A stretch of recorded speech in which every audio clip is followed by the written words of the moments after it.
It's time for Twit This Week in Tech. We've got a great panel for you. Stephen Levy from Back Channel and Wired Magazine, Georgia Dow from iMore, and Steve Kovac from Business Insider. We're going to talk about the week's tech news, the big tech summit at Trump Tower, and why everybody looks so sour. Steve actually was in the lobby waiting for them to come out. What's going on at Google? Nobody knows better than Stephen Levy. And Georgia Dow will explain why fake news appeals to your lizard mind. It's all coming up next on Twit. Netcasts you love. From people you trust. This is Twit. Bandwidth for This Week in Tech is provided by CacheFly at CacheFly.com.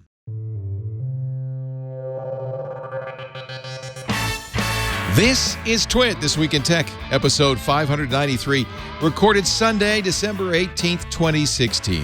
Coulrophobia. This Week in Tech is brought to you by Stamps.com. Start using your time more effectively with Stamps.com. Use Stamps.com to buy and print real U.S. postage the instant you need it, right from your desk. For our special offer, go to Stamps.com, click the microphone, and enter Twit. And by Squarespace. Squarespace is the simplest way to create a beautiful website. Set your business, portfolio, blog, or wedding apart at squarespace.com. For a free trial and 10% off, be sure to enter the offer code TWIT. And by GoToMeeting. Why just phone conference when you can go high-tech? Better meetings start with GoToMeeting. HD video means you'll never miss a thing, and screen sharing keeps everyone on task. Don't phone it in. GoToMeeting. Start your free trial at gotomeeting.com. And by Audible. Sign up for the Platinum Plan and get 2 free books. Go to audible.com/twit2. It's time for Twit This Week in Tech, the show where we cover the week's tech news. And I guess this episode will be covering the year's tech news, too, because it's our last show, normal show of 2016. Next week, we'll be doing a holiday episode with Steve Gibson, Denise Howell, and Renee Ritchie. And it'll be a look back at 2016, the top big stories that we talked about in 2016, everything from the exploding Samsung Galaxy Note 7 to... wow. Was that me making that sound? To why your computer makes strange sounds. Actually, this is the I'm using my new computer for 2017 already. This is the very nice Surface Studio from Microsoft. I'm going to say the Computer of the Year 2017. The following week, we'll do a best of, the January 1st episode, the New Year's. So Christmas Day will be the kind of the roundup, and then New Year's Day will be the best of. So there'll be all new podcasts, but I won't have to sit in this seat those days, so we're going to go off and do some holiday things. Meanwhile, for the last show, I thought it'd be fun to bring in some of my favorite people, starting with somebody we haven't seen in a long, long time. Stephen Kovac is here from New York still, yes? It's still in New York. Senior correspondent to Business Insider. Great to see you and your cat. He's sitting here next to me. I know. Aw, that's nice. Welcome. I haven't seen you in ages. I think here's Larry. There's Larry. Hi, Larry. Hey, Larry. Larry. Yeah, it's been, I think I was on in October, maybe. Yeah, well, welcome back. Yeah. It's nice Good to to see be you. back. Also joining us from Back Channel, Stephen Levy is here, one of the great tech journalists of all time, StephenLevy.com. He's got a lovely Christmas tree behind him. Very festive. Hi, Stephen. Good to have you. Yep. And good to be here. From Montreal, Canada, it's Georgia Dow of iMore.com. Hi, Georgia. Hey. Hey, thanks for having me again. You're in the white room today. I'm in the white room, padded. Johnny Ive padded cell. You were not in the room where it happens, however, this week. On Wednesday, neither was Jack Dorsey, though, so don't feel too bad.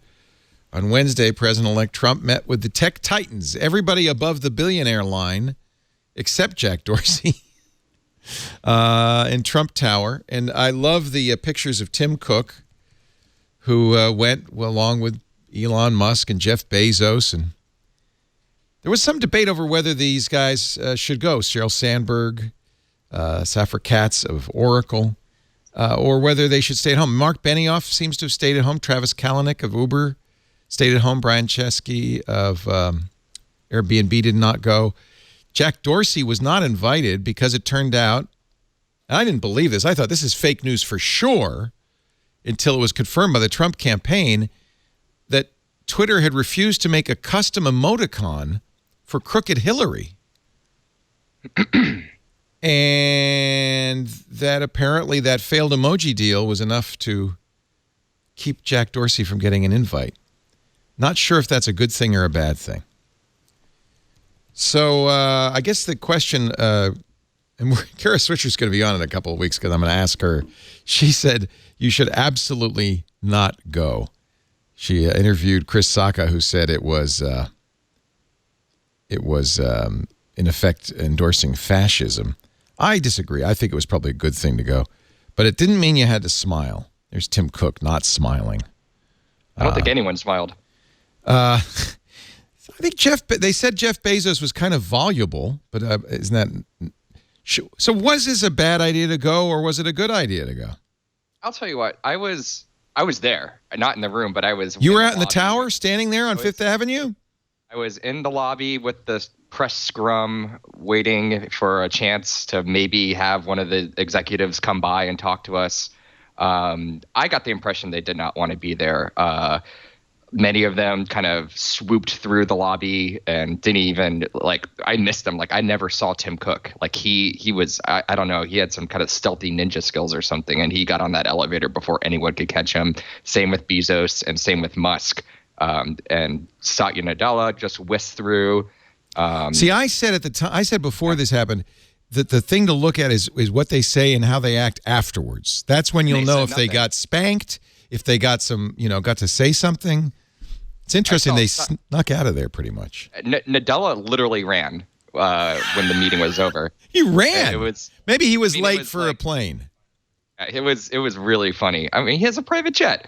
But they didn't want to be there. It was clear they didn't want to talk to the press about it. A lot of times when people meet with Trump, they'll come and talk to the scrum and say it was a great meeting and some platitudes about that. And there was none of that. They were in and out, all of them.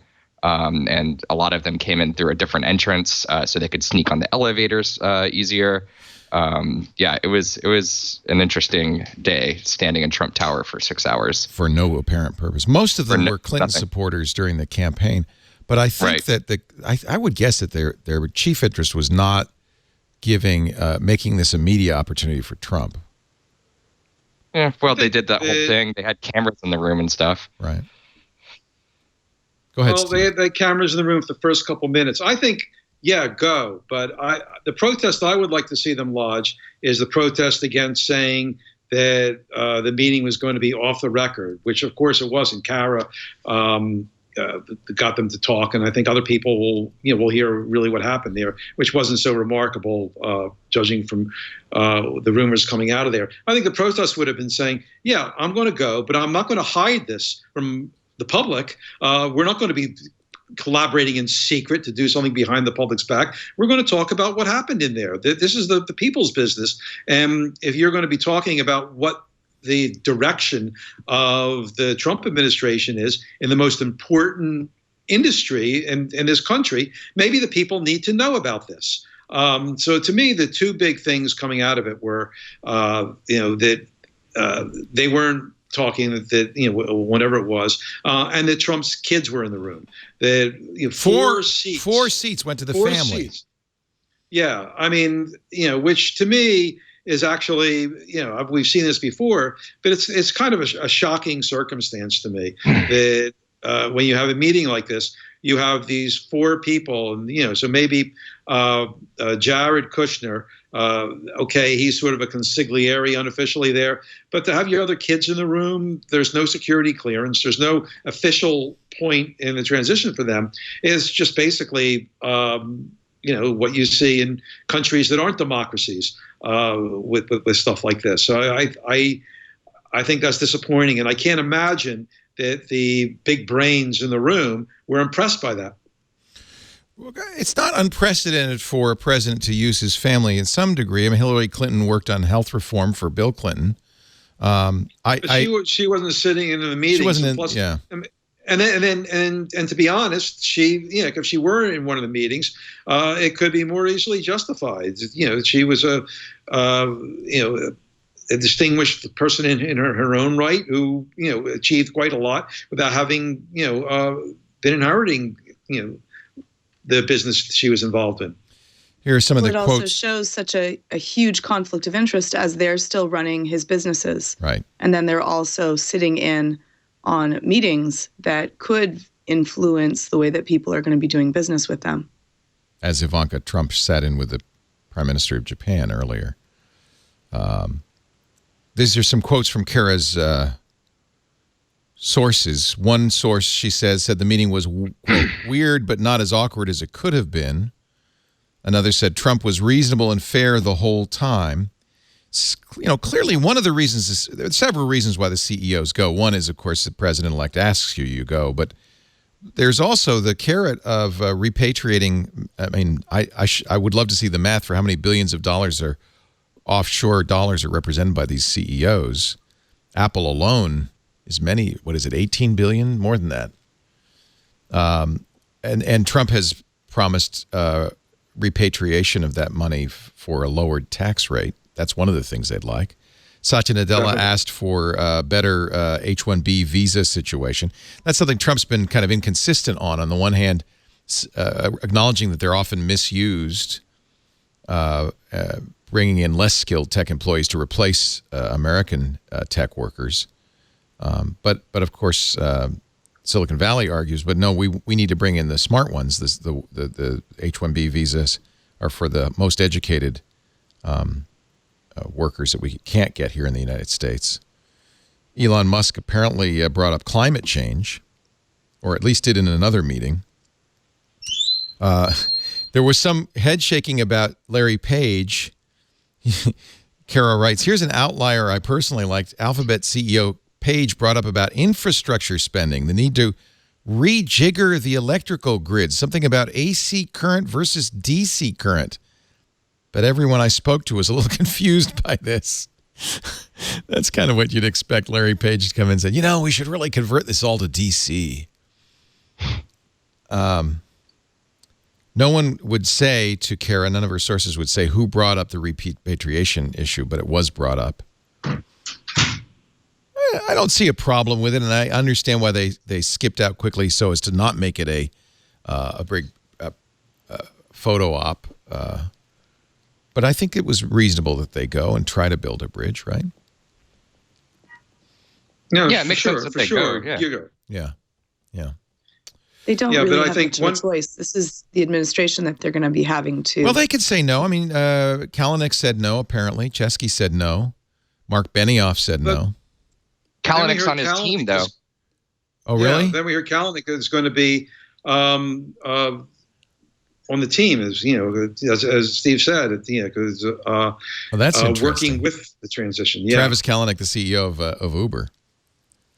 Well, Uber's interesting because Uber's been in a constant battle with local governments at first to get, to get in the cities because taxi commissions and taxi medallion owners didn't want Uber in there. Now they're fighting with the state of California and the city of San Francisco because the city of San Francisco says they never paid the cheap, by the way, $150 autonomous vehicle license for those autonomous Volvos that Uber started to drive around on Wednesday in San Francisco. Uber says, well, you don't make people who drive Teslas with autopilot pay it, so we're not gonna. This is an interesting. Go ahead. This is an interesting pattern. We did a story a couple weeks ago. We broke a story where Otto, which is the self-driving truck company, also owned by Uber. Yeah, right before they went to Uber, and maybe this helped make them attractive to Uber, is they did a big test run in Nevada, and as it turns out, they didn't have the proper license, or authorization to do that. And there was actually, our reporter found some really heated correspondence going on beforehand where the Nevada DMV said, you can't do this without the authorization. And they just did it anyway. And the irony was that the regulation was actually pretty much written by one of the co-founders of Otto when he was at Google. Google's lobbyist got in there and essentially wrote the regulation, Wow. and they violated it anyway. And I guess because they wrote the regulation, they knew that there was no penalty for violating the regulation. So now this particular fellow is the head now of the Uber self-driving car unit, and apparently he likes going on and asking forgiveness rather than permission, or saying, well, I don't care whether you forgive me or not. And by the way,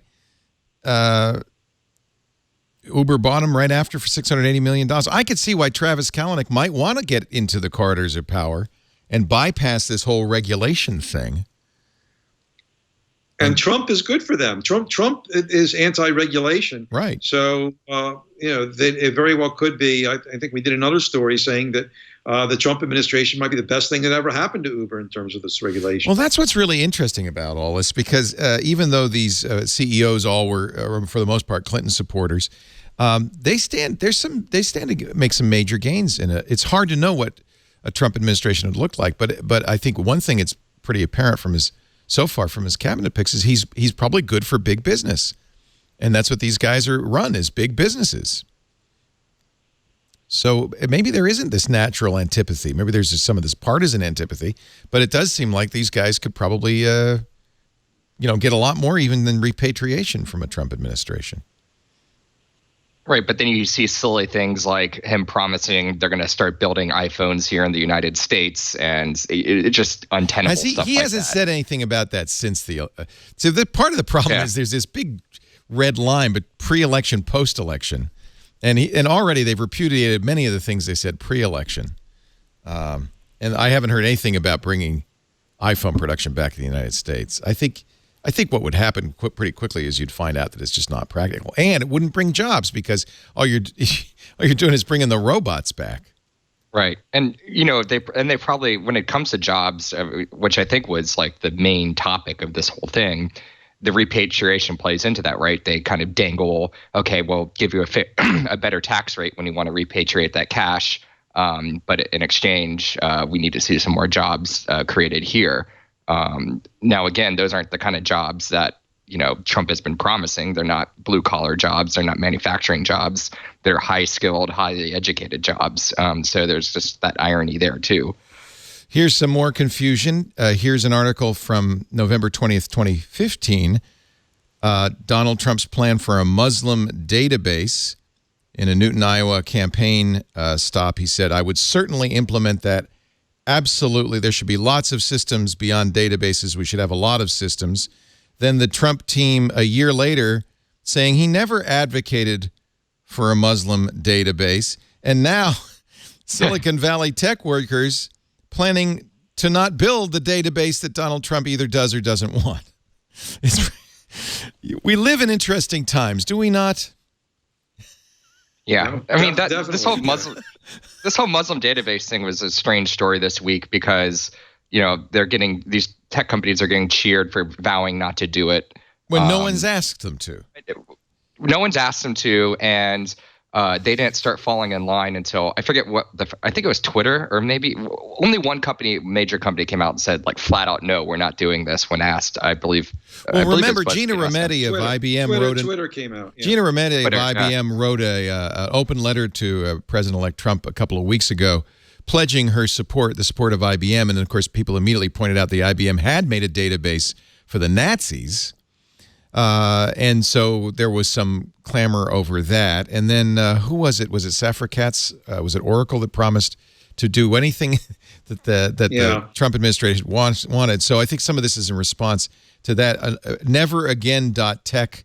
We, the undersigned employees of tech organizations and companies, engineers, business executives, designers, we commit to refuse to participate in the creation of databases.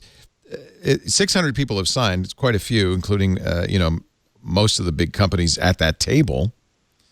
But it's almost, good. Right on. Don't. Now, you shouldn't do that. Clearly, that's a bad idea. And it's a pledge anybody can get behind. It feels like right now there's a lot of confusion and wheels spinning. And I wonder what these tech executives sitting at this table really think? Really, what they don't? Wouldn't it be reasonable, as in most cases, CEOs of publicly traded companies, that they look to find any advantage that they can for their business? And if you're talking to the future president of the United States, that's where you go to lobby for the stuff that's good for your business. I can't. No, you're absolutely right on that. But there's two tracks here. There's the pure bottom line track, and then there's the morals track, the vision track. Most of these Silicon Valley CEOs believe that their companies aren't just money machines, but they're doing things that are good for the world. And in two major areas, the Trump administration is clearly diverging from core values of these companies in the good for the world category. One is diversity, which a lot of these companies, even though their employment roles may not reflect it, they certainly like to talk about how they're going to do better in achieving diversity among their ranks. And the second is climate change. And companies like Google and Facebook, even though they're software companies, they work very hard to prove their data centers are green. And climate change is something they really believe in. Apple has a head of environment who used to be head of the EPA. I doubt she's going to quit and join the Trump administration. So I think there's this tension there, whereas, on one hand, it might be good for their bottom line. They didn't vote for the guy, and they don't like this guy. Yeah. I have to point out that at least in diversity, it's more about public relations than actually really doing anything. I do think that companies are doing a lot about climate change. Google announced this year that they're going to be 100% solar powered by 2017 for everything: their network centers, their business operations, their office operations, 100% solar. So I think that they're serious about that, but somewhat it seems to be about optics more than anything else. If Twitter's worried about it, we better put out an open letter. All right, enough. We don't want to do too much politics. It's just that's a big tech story. We're all there, and I don't know what to say about it. I thought it was interesting. Elon Musk has now added tunnel drilling on Twitter as one of the things he's interested in. After tweeting that he hated traffic so much, he wanted to drill a tunnel to drive to work. He's taking it seriously. Underground hyperloop. Well, what's interesting is, wouldn't the tunnel become immediately exactly as congested as anything else? Elon Musk's new bio says Tesla, SpaceX, tunnels. Yes, tunnels. And he wants to call it the boring company. Traffic is not driving me nuts. I'm going to build a tunnel boring machine and just start digging. His most recent tweet, I'm actually going to do this. Oh, my God. I thought at first this was the fake Elon Musk. This is the real Elon Musk. That could be the new status symbol, your own private tunnel. Tunnel. I have a tunnel to work. Forget helicopters. I'm going underground. All right, we're going to take a break. When we come back, AirPods are for sale. Apple finally released them. Where were they? What was happening? And are any of you getting them? Mine's not coming until next year. I have them right here. I didn't order them fast enough. Now, are those the pre-production or the actual? These are the actual ones. They sent me a review of the real ones, too. Right. Well, I'll ask you about that in a moment. Amazon Echo's going into 4.7 thousand Wynn Las Vegas rooms starting in the summer. And Congress moves to ban ticket scalping, all coming up. Our show today brought to you by Stamps.com. This is basically like tunnel boring for the post office. Why even go to the post office when you can do everything you do at the post office right at your own desk with your computer and your printer at Stamps.com. Stamps.com lets you buy and print real U.S. postage. It lets you label. You can print right on envelopes, label boxes. He'll help you choose the right form of mail, give you the price list for all of them. You get a USB scale, which makes it very easy for you to make sure you have exactly the right postage, neither too little or too much. It just makes you look more professional. I want you to try Stamps.com, and we've got a really good trial for you. If you go to Stamps.com, click the microphone in the upper right-hand corner and use the offer code TWIT at Stamps.com. You don't have to go to the post office. Holiday season is the worst time of the year to go to the post office. Amateur hour. Now you can do it all right from the comfort of your own desk. You'll get a month's trial of Stamps.com, but you also get $55 in postage coupons you can use over the first few months of your account. You get that $5 supplies kit and a free digital scale you plug into the USB port. This is so awesome that will automatically weigh and give you the exact right amount of postage. In fact, you'll see on the screen, this is how much it weighs, and these are the different ways you can mail it. You'll even recommend media mail if it's appropriate. It is awesome, and I know you're going to love it, and it's going to make you look more professional. Whether you sell on eBay, Amazon, Etsy, you send out flyers or bills, Stamps.com. By the way, if you do use, if you are an eBay or Etsy or an Amazon seller, you'll love this because it takes the information for your buyer from the website and fills in customs forms, any express mail forms, anything that you need to fill in, it fills in automatically. Try it free right now and get this special $110 bonus offer, including postage and a digital scale at Stamps.com. Click the microphone and type in TWIT. Stamps.com. We thank them for their support of This Week in Tech. Stephen Kovac is here. From Business Insider. He's senior correspondent.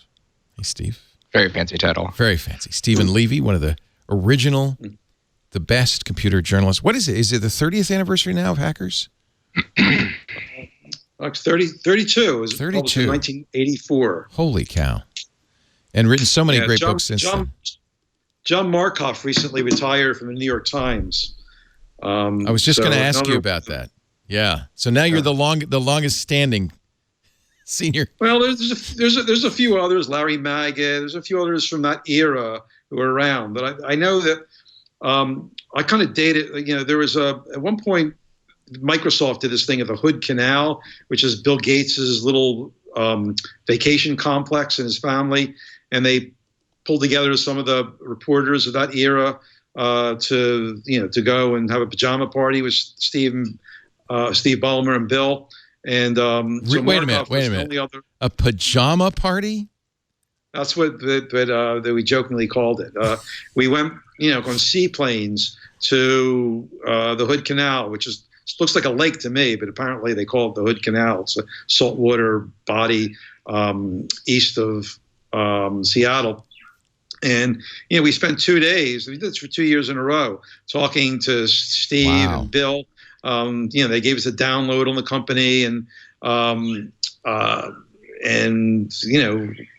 really went deep and, then we would peel off. Bill's family usually vacations there. So, a guy slept in one of Bill's sister's rooms. Wow. There. So Markoff and I were the last working reporters left from that trip. And now he's going to still be working. He's going to be a historian for the Computer History Museum. I saw that. I think that's great. Yeah. Yeah. But no longer a Timesman. You never worked in a newspaper, or did you, Stephen? No, not full time. You've always done more long form, feature length kind of stuff and books. Well, I started writing for weekly publications, and then Newsweek. Then the later Newsweek, and then magazines mostly. Yeah, Wired. And you're back at Condé Nast, which is funny because you started Rolling Stone. Yeah, you wrote Rolling Stone too. Yeah. I started writing about technology for Rolling Stone. That was my first tech stories. No kidding. Yeah, the Hackers started with an article about computer hackers at Stanford that I wrote in 1982. Wow. I salute you, sir. And of course, all the old guys have been on this show. I don't know what that is, but and I love John, and he's great, and I'm glad he's found something he wants to do. I think that the Computer History Museum will be a good place for him, although I hope he continues to write. I'd love to see him writing more long-form stuff.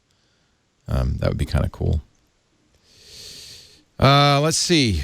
What other stories do we have here? Pebble. You wrote a good story, Stephen, on the end of Pebble and what happened there. What happened? Which Stephen are you talking I to? think We both wrote it. You both wrote that story, huh? Steve also did a story. Yeah. So between the two of you, what happened? I'll let him go first. Okay. They didn't sell enough watches.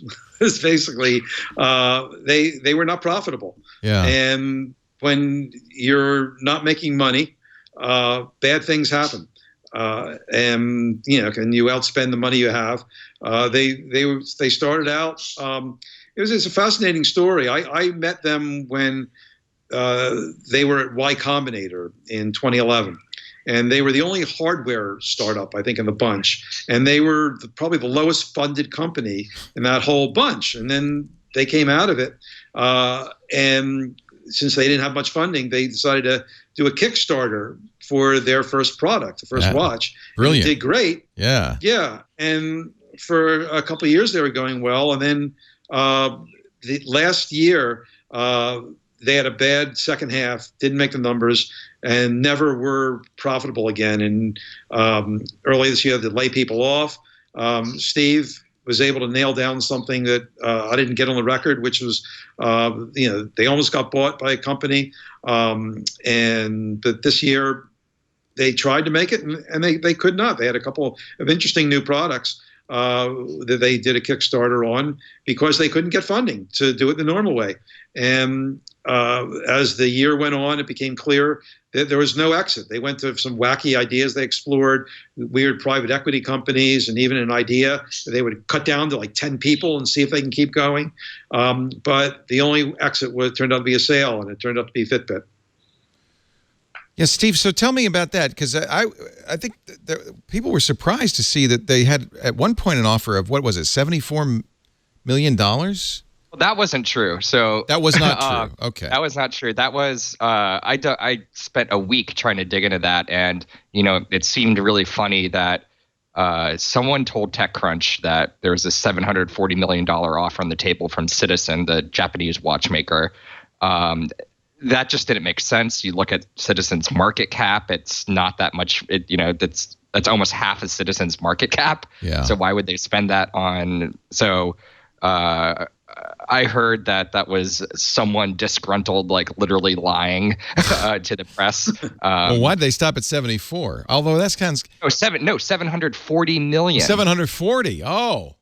So I mean that's just insane. And so at first it sounded like, okay, oh man, how could they turn down that acquisition? That would have been such a nice exit for them. They would have had this cushion of a traditional watchmaker, which we've seen like Fossil buy smart watchmakers. It almost makes sense because the traditional watchmakers, don't they want to find new markets? And I mean, right. Watch sales have to be down overall. Right, but it turns out that's not what happened. So the Citizen thing was there was actually a collaboration between the two companies. Pebble paid Citizen about $50,000 to help them design the Round, which is that circular watch that launched, I don't know, like a year ago or so. It turned out they ended up not using Citizen's design. Citizen submitted like 10 designs.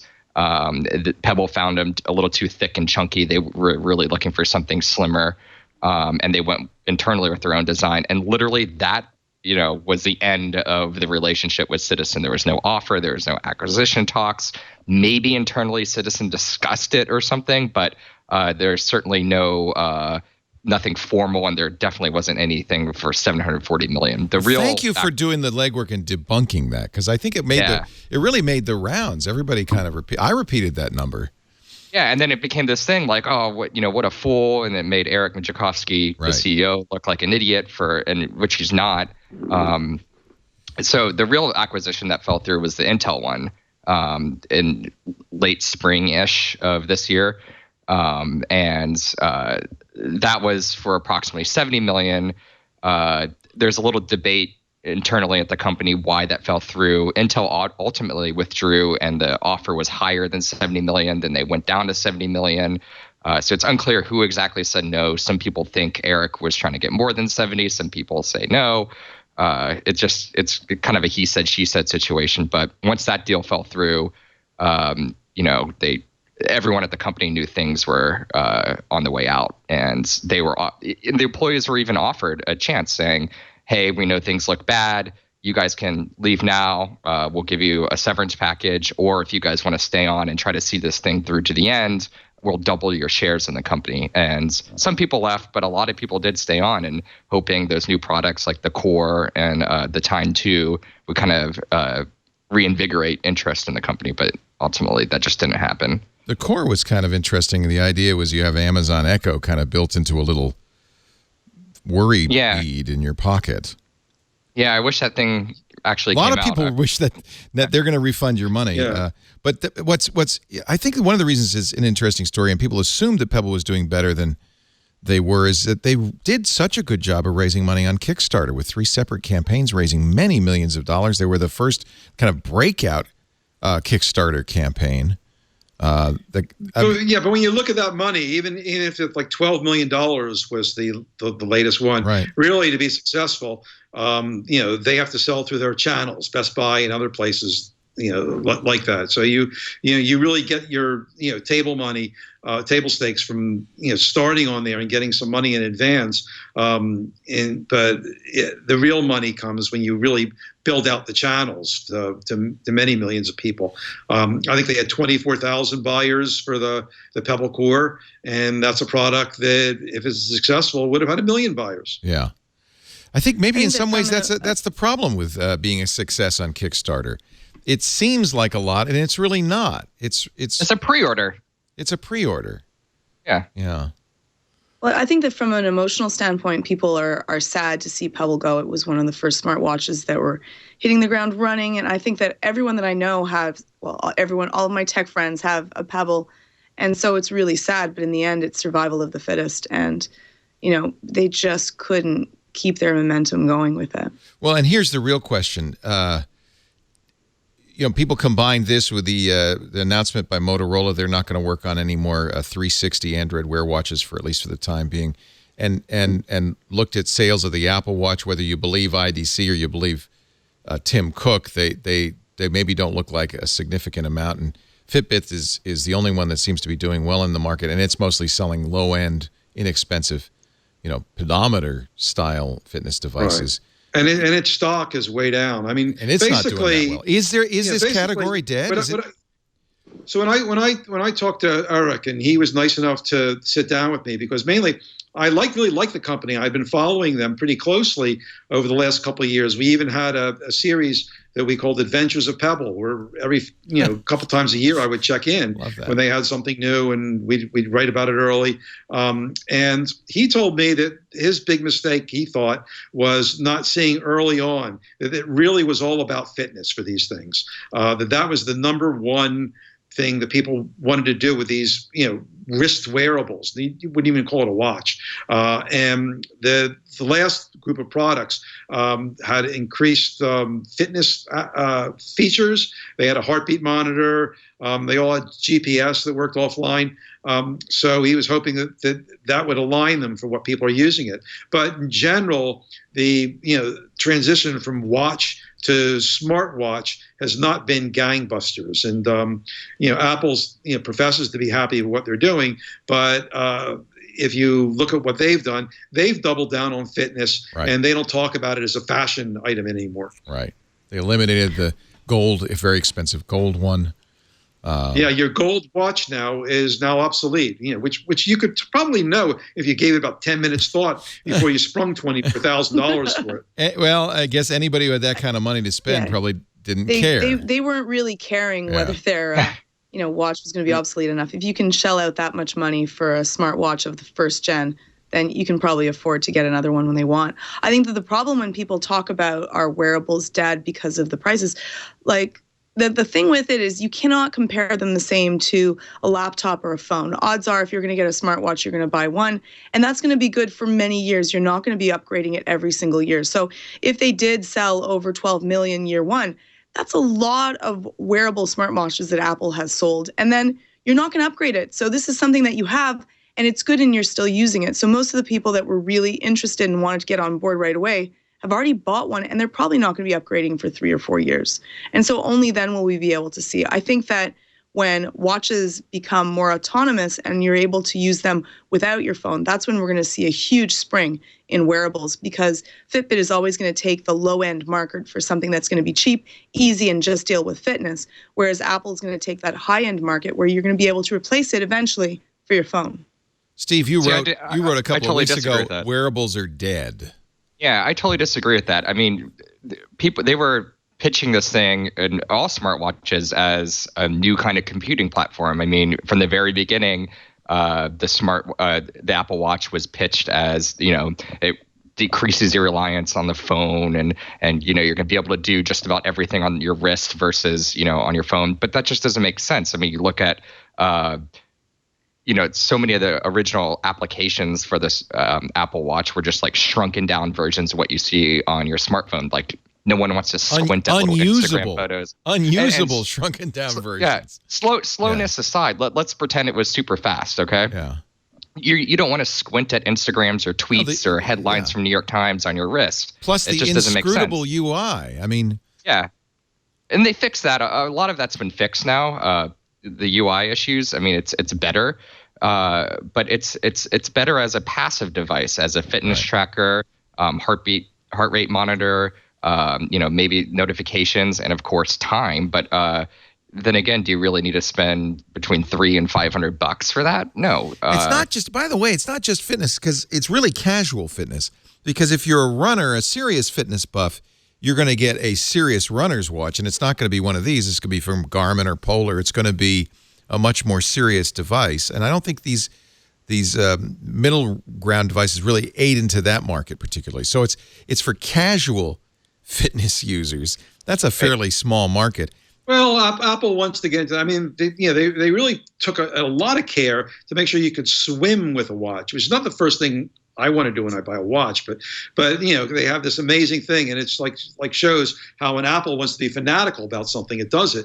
Is one of the big features of the watch is that you can swim in it, and then when you turn that part on, and turn it off, the water it spits the water out. Yeah, which is kind of amazing, right? I mean, amazing, slightly ineffective, but amazing. It's amazing, I think that, but it's not $350 amazing. No, but if you think about like over the top, right? Yeah. I think that what we're missing is that it's not just for health, but I think that one of the biggest features for the Apple Watch that's often overlooked is for safety. I think that the SOS safe feature, especially if you're dealing with someone that you don't know if they might fall down or get hurt and be able to, is absolutely amazing. You're saving $40 a month just in that. So it saves you money if you were going to plan on buying your parent something that's going to be able to track them, and they're going to be able to call out for safety for that. And so the SOS feature in itself is going to save you money within year one. And so that's why I think that it's going to be one of these devices that, it's new, it's out, they're getting their grounding. Definitely, Steve, I think that you're absolutely right. I think that there's a certain amount of expectational debt for people that thought that this would replace your phone. No, I think that anyone that would have thought that, though, wasn't really thinking about the small interface and the way that they could use it. And they're going to be able to have to get their feet gripped to be able to see how do we use our watch and what will be useful versus not. I think that the scribble feature has made messaging so much easier, and the dictation is much better than it was before. But it's, again, this is a first gen product, so you can only expect so much to it now, second gen. It's interesting that Apple's strategy here has been to find 100 different little things like that. Emergency button, like swimming. The Breathe app, which are all niches.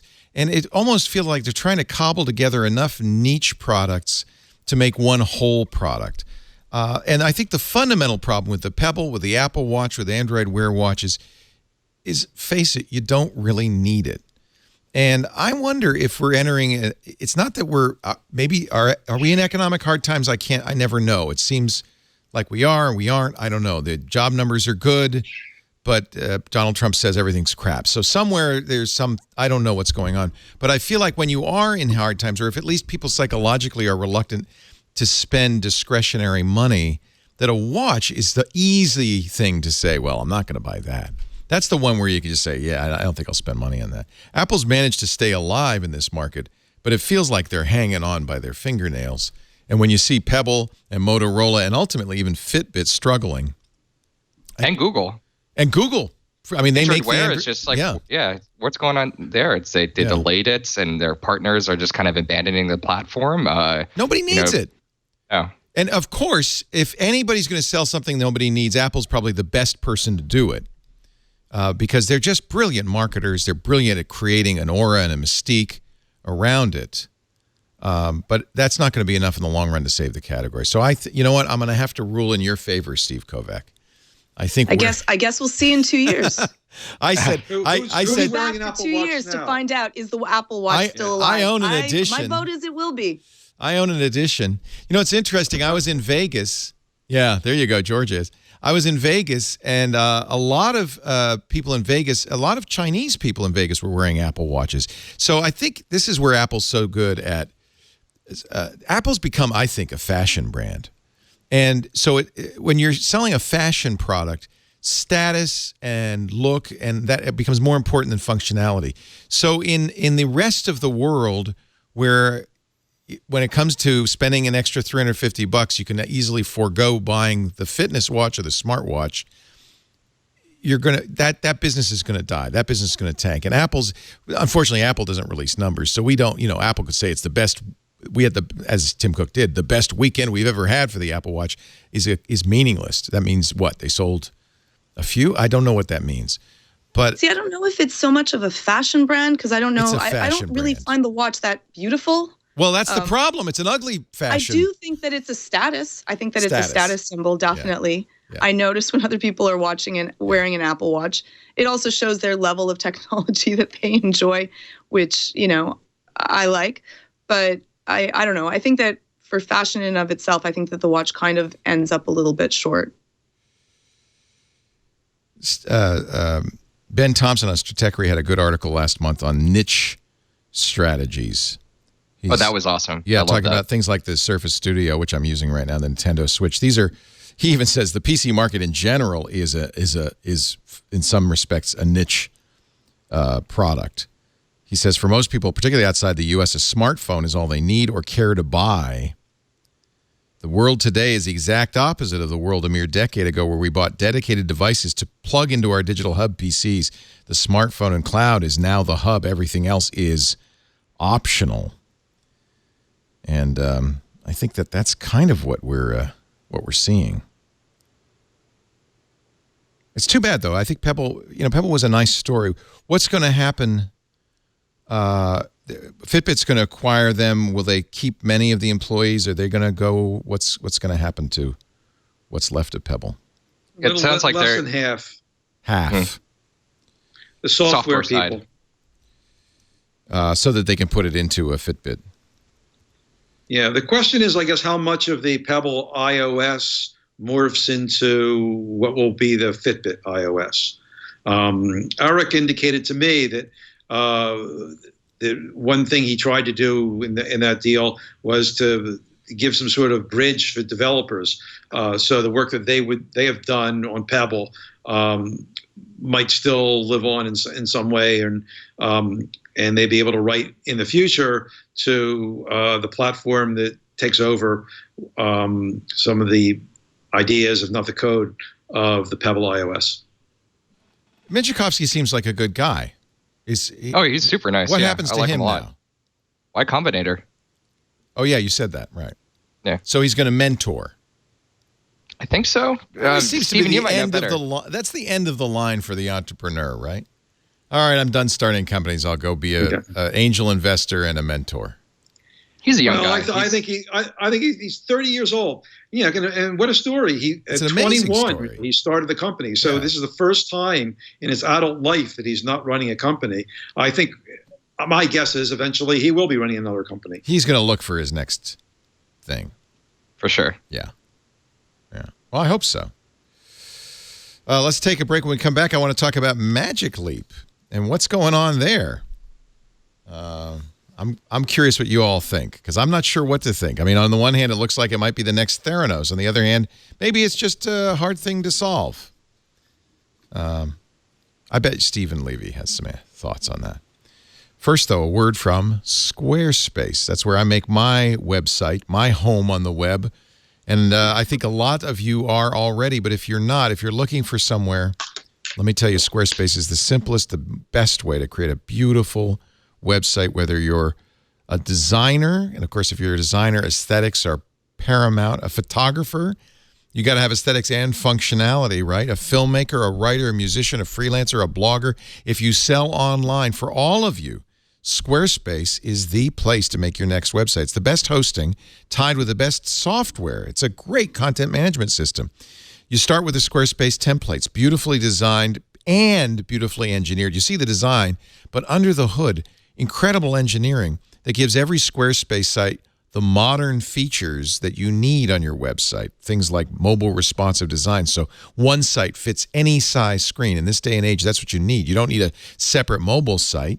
You need a site that looks good no matter what size screen your visitors are using. And every site has e-commerce built in.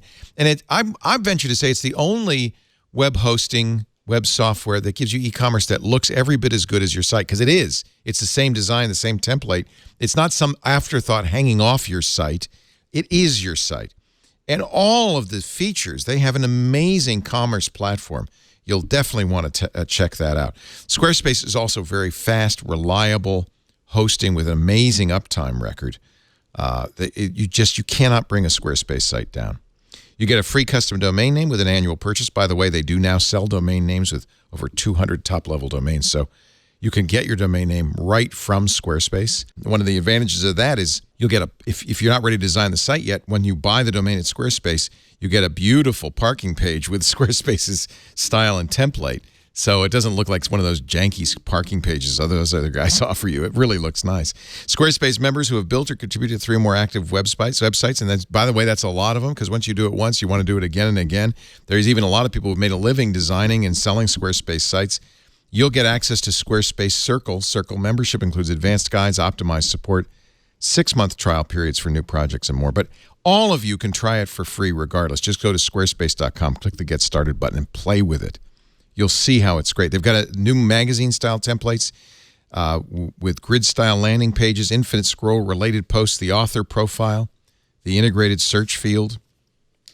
I'm a big fan. It's where I host my site. It's where we host our Inside Twit site. You're going to like it, squarespace.com. If after you try it, you decide to buy, use the offer code TWIT, and you'll get 10% off. Squarespace.com. Don't forget that offer code TWIT. If you decide to buy. We're talking the week's tech news. Georgia Dow is here from imore.com. The lone Apple Watch defender. I've got my watch edition. I love it. It's beautiful. I wear it a lot, but it is a little thick and clunky and big. And it is a little bit thick. The thing about it, it has that trait where if you leave it behind, you don't go, I got to go back and get it.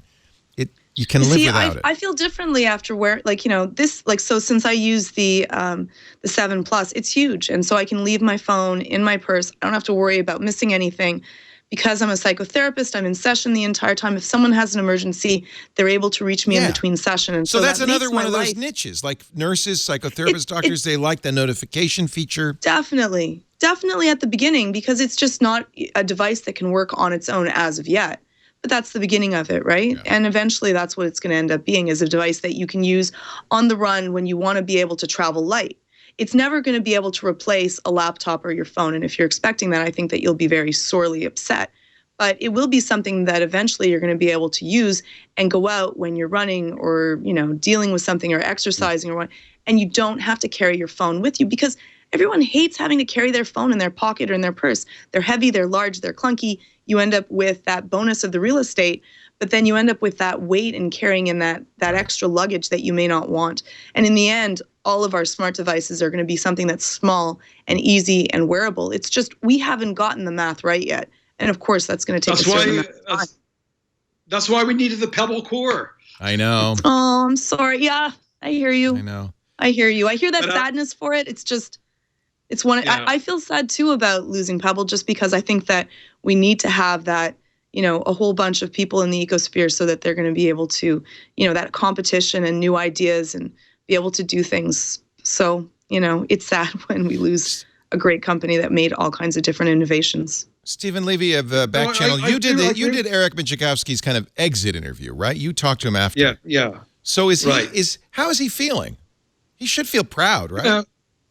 I think he does feel proud. I think he was balancing a lot of emotions. The day I talked to him was the day that deal closed, and he was nice enough to spend time with me and talk about it. I think he was upset for his employees more than himself. He'll have a soft landing. Though he's not walking away like a rich person. There have been a lot of exits in Silicon Valley where companies didn't do well, and the executives walked away, super rich, right? Yeah, And, they managed to take money off and buy Ferraris or whatever. So he never took money off the table on any of that? I can't speak to what he did or didn't take off, but I know that he ain't driving a Ferrari. He's not driving a Ferrari. He's not living in a palace. But if I were starting a hardware company and I could hire him, I certainly would. This is a guy who knows how to go to China and get a product together. Right. That is increasingly useful skill, I have to say. I was talking about websites. And I was thinking about Joshua Topolsky, who's doing kind of something a little swimming upstream. He's just launched his news site, theoutline.com. And content aside, I'm not really sure where he's going with the content, but it's an interesting design, really targeting mobile, I think, with a lot of scrolling sideways and up and down scrolling and animated graphics. And have you guys played with it? I was curious what you thought of it. I'm not crazy about it. It's tough to read, even on mobile. It's it's very jarring and like neon, and it just seems unnecessary. I mean, we saw this, when they were experimenting in the early days of The Verge, trying to, stuff like a lot of like layout and responsive designs and so forth onto the web, and it just doesn't always make sense on the web. I just want to be able to read it clearly. I wonder, and maybe Stephen Levy, you could talk to this about the idea of creating a site these days. I mean, it seems to me nobody goes to a site anymore to read stuff. If they get to an article from Facebook or Twitter or friends or whatever via links. And my initial thought was that one of the things Josh was trying to do here is make it sticky, that once you get to the site, you kind of, because of the interesting design, are kind of encouraged to browse around a little bit. What's your experience with back channel? Do people enter at the front door? Increasingly, when we started, plus, they didn't do it. And when we started, actually, you couldn't even go to backchannel.com. It was medium.com/backchannel. Eventually, we did manage to, Medium changed its policy and did domains when they decided to emphasize publications more. And then we did manage to get backchannel.com. So we're starting to see some. But one reason why I went to start it on Medium is that I felt it was going to be super tough just to start something on its own without some sort of traffic funnel.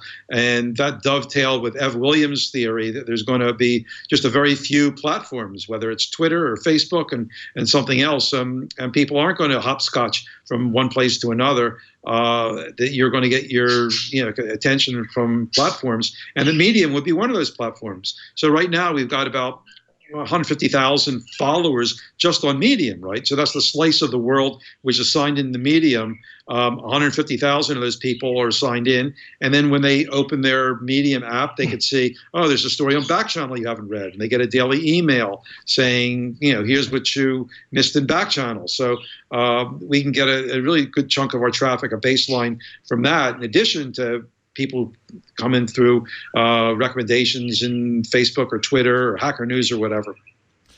I just find this interesting. I guess it's a little bit inside baseball, but I notice my own habits changing a lot. And it's really changed because of two things, Facebook and Twitter. That's the site most people, I mean, I have medium.com and backchannel.com bookmarked, but I'm much more likely to go to Facebook and follow links into those sites. It's not the bookmark. Don't you follow us on Medium? Didn't you get a little email saying, yesterday in Medium? Okay, so this is... Does anyone do that anymore? Yeah, everybody does. This is the new thing. It's the new hotness. I don't think... I'm almost... Whenever someone says, my site wants to send you a notification, I want to be able to turn that off. always. But The same thing Jason with Calacanis email. has said the same thing to me. He said, I don't. email, Yeah. 100% of email. He said email is a much better way to get to people. You should have an email. And I think maybe I'm an outlier because I ignore my email because it's too much and I can't. It's like an ocean. I feel like I'm drowning in it. Maybe normal people. Newsletters are actually coming back big time. Right. And, so we do a newsletter every Friday. It's either written by me or Jesse Hempel, who's my colleague, a fantastic writer, or Sandra Upson, our amazing executive editor. The three of us alternate that. And we try to write something, original in there that you might want to read in that newsletter there. And we've been getting a lot of great feedback. It goes out to all our followers, unless they choose not to get it in their inbox. And a sizable percentage will open those mails. We'll get comments on it. They'll interact with it like a regular story. So that's another way to reach people. How does business? I think that for Topolsky's site, I think that, he went for being different. And so that you knew that you're at his site, which is interesting. But I think that sometimes different is not always better. I think that most people they want to surf the internet to de-stress, to get news, but in a way that's really calming. And I don't feel comfortable with a site that kind of gives me a sensory overload feeling, that it's almost screaming at me. And I think that that's where it fails. A little bit too much is sometimes a bad thing. This reminds me of the color scheme of the early Wired magazine, frankly. Definitely. And I think that's definitely his model. Yeah. There was just a documentary released by Red Bull, of all places, about the early Wired, and I watched it to a little nostalgia trip. Oh yeah. And the art director was talking about how they had this deal with this Italian press to print it on high quality paper, and they did all these exotic neon inks, and when the first run came off the test, and they said that's not intense enough, and they made him pour more ink, like more cowbell, and they wanted it until it went beyond the printing press's capability to do it without smearing. They got it to the point of smearing, then dialed it back a bit. Wow. So it just wouldn't. And of course, you couldn't read it for love or money. You couldn't read it without getting a migraine. But I subscribed, and everybody. Were you there, Stephen, at the beginning with Lewis and Jane? Were you at the? I was. I wrote the second cover story for Wired, and back then I wanted to show it to people, without without giving them the whole issue. So I tried to Xerox it, and my text did not show up in the Xerox because the whole page was like a flag with red and white. Well, it was probably a smart way to deal with copyright. Get to buy the magazine if you wanted to read it. Very good. I did not know. I'm going to have to watch that documentary. I did not know that backstory, that they actually They wanted to saturate that page. Wow. Yeah, that's a pretty cool documentary. More is not better. Yeah, I'll have to see that. What does Business Insider do about all this, Stephen? I know you're not responsible for, driving traffic and everything, but I'm wondering, do they see it? I look at BuzzFeed and Vice. But BuzzFeed said we don't think there is even a homepage will even exist anymore at some point. They believe that their primary platform is Facebook. Yeah, I mean, we have a lot of distribution channels, but we're talking about this, and I just took a peek at our chart beat, and almost always, without fail, the top page being read on Business Insider is the main page. So thousands of people at a time are literally typing in businessinsider.com and seeing what the latest is. And I think a lot of that is a testament to we take great pains to make sure there's always something fresh and new every time you load the homepage, that there's something that you can just always come to businessinsider.com and get a snapshot of what's going on in tech and finance and business, and now, of course, politics. But yeah, Facebook is a huge driver for us. Increasingly, Google, because of AMP on mobile, is a big deal for us now. Twitter is negligible. Whoa, really? Interesting. Yeah, I don't think any publisher would say they get a lot of traffic from Twitter, even BuzzFeed and all those guys. And then, of course, so I mean, it's a mix. I mean, we try to be as many places as we can and be kind of platform agnostic. And our goal is to have people enjoy the content where they are. So whether that's Facebook instant articles or clicking through from Facebook, or I think we've built such a really powerful homepage that especially during our peak times, it's not unusual to have a couple thousand people just on typing in businessinsider.com.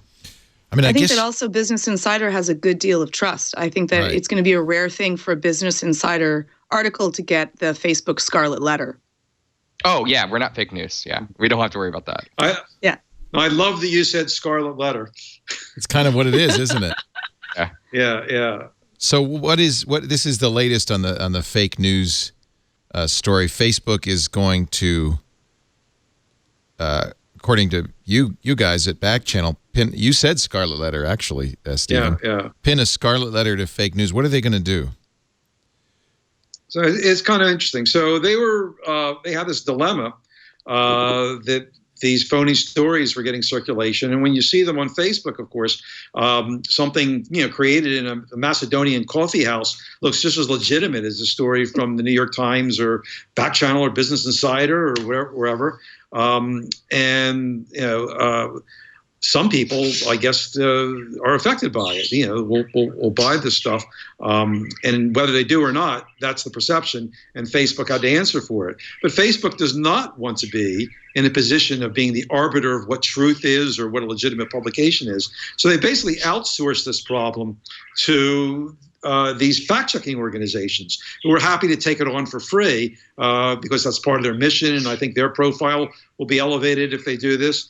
So there's this little system where now the people can report things if they think that's fake news. Facebook will algorithmically try to identify some of the stuff.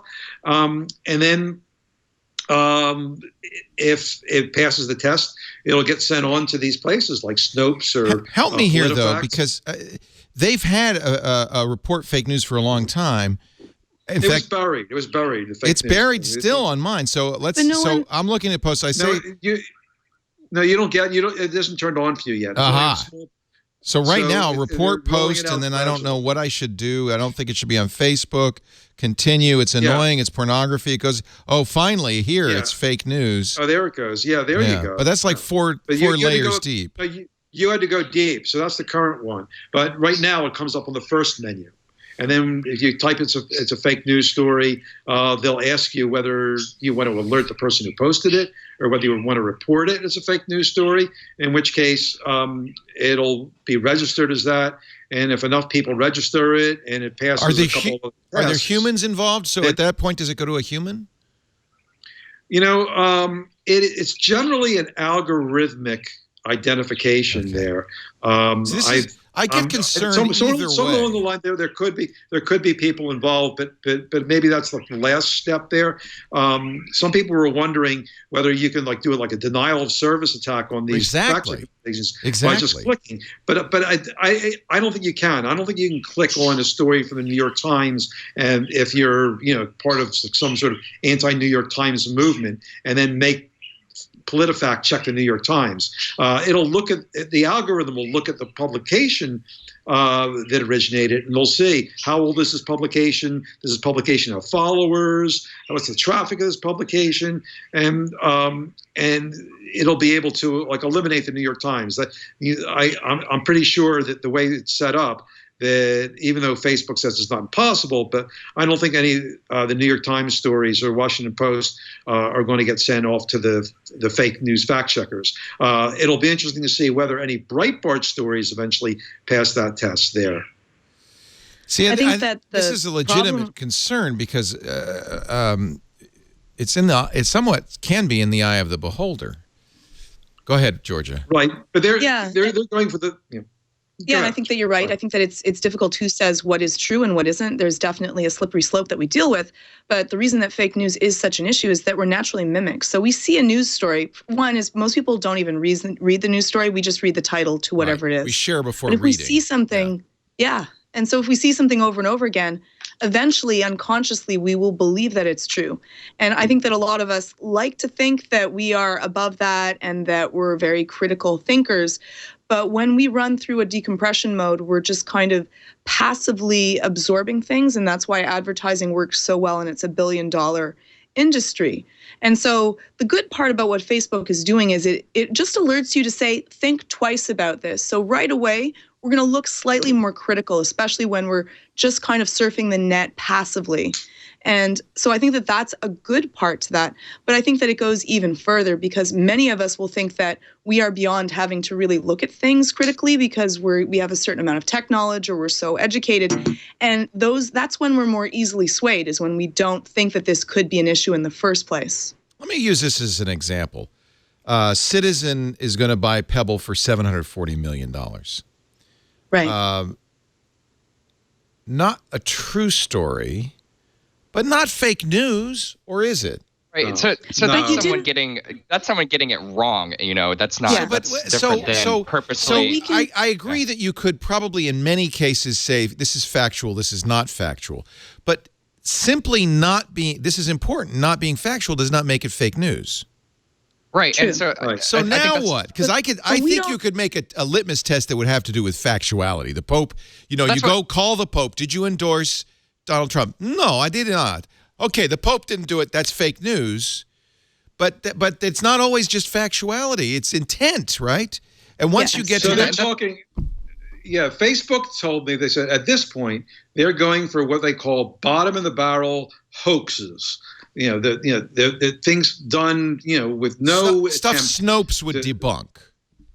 Yeah, well, but Snopes also debunks things that they might debunk the $700 Right. $40 million. That's true. That's right? not a hoax. But at this point, Facebook is saying we're going after the bottom of the barrel, intentionally misleading hoaxes, right? From like places that even pretend to be kind of news organizations that they're not there. So at this point, you can pretty much know it when you see it, what they're talking about. Though I don't think that solves the larger problem of truth. I think there's places you can look at. I'm going to use some right-wing places, so maybe people will be unhappy with me. But Breitbart and Fox sometimes will do things that have been debunked before they publish it, before they go with it. Particularly about climate change, and they'll stack the deck and write things that they maybe know aren't even true. And that's another level of what some people are calling fake news, or certainly things that people don't want to see on their news feed. Right, Facebook, this is the Scarlet Letter. This is the little flag they're going to put on here. It's a red square with a triangle and an exclamation mark. Disputed by third-party fact checkers, then learn why this is disputed. I guess that's fair. I mean, they're not blocking it, right? No. No, They're just no. letting you say, be a little bit more conscious of that. I don't And think I this think is that- going to change anything, though, because I think chiefly people share fake news not because they want it to be true or they believe it to be true, but because it reflects a worldview they believe, and it's like it's a nod, it's a pat in the back, so it has nothing to do really with the content of the story, in my opinion. It's more a cultural thing. Which, of course, this doesn't hurt, I guess. Well, I think With the guy who shot up the pizzeria who gone, if he had seen that little thing on the bottom, I don't know.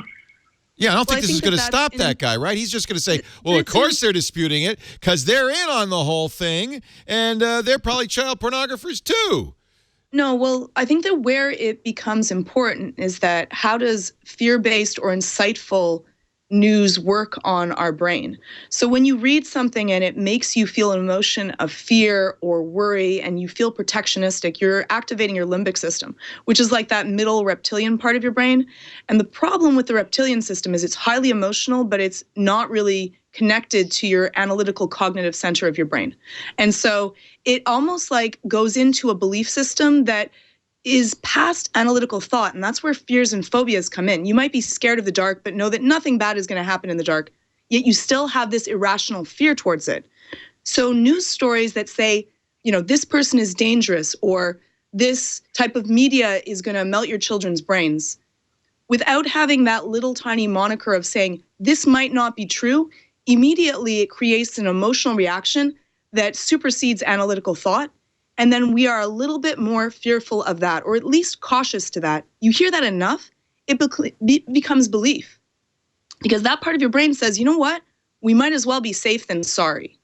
And that's why this is so important, is that even the most rational of people, if you hear something enough that I should be scared of this, you might start to be cautious, and then with enough repetition, you might actually believe it. Yeah, I think that's a small number of people, though. You also got to keep in mind that... No, actually, it's not, though, Leo. It's actually all of us. We have already proven that you can make... I think that's a misunderstanding of why this stuff gets shared. I think many of the people who share this stuff, it's not whether they believe it or not. It reflects a worldview that they believe.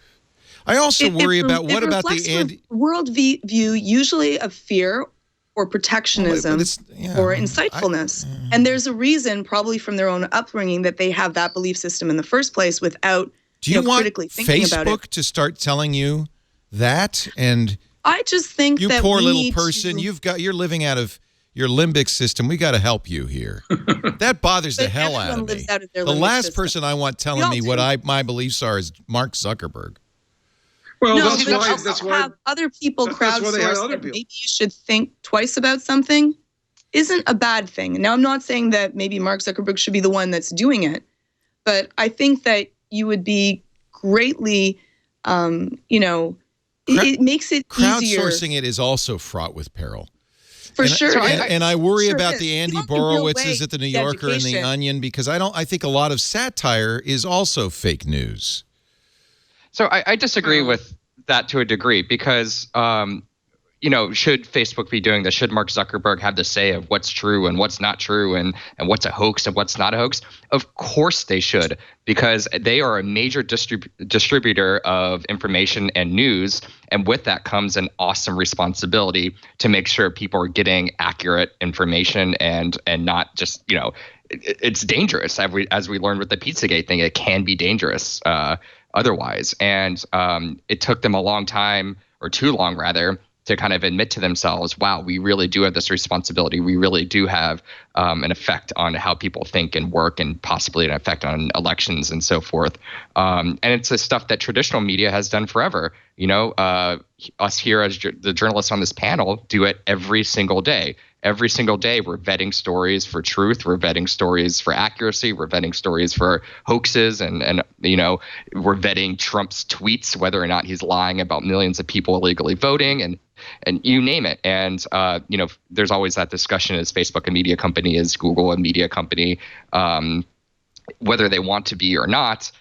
As a distributor of news, and a curator of news, you have a responsibility to make sure it's right. And so what this fake news button, or whatever you want to call it, does is it kind of de-emphasizes it in the algorithm too. So, hopefully it doesn't go quite as viral on the platform.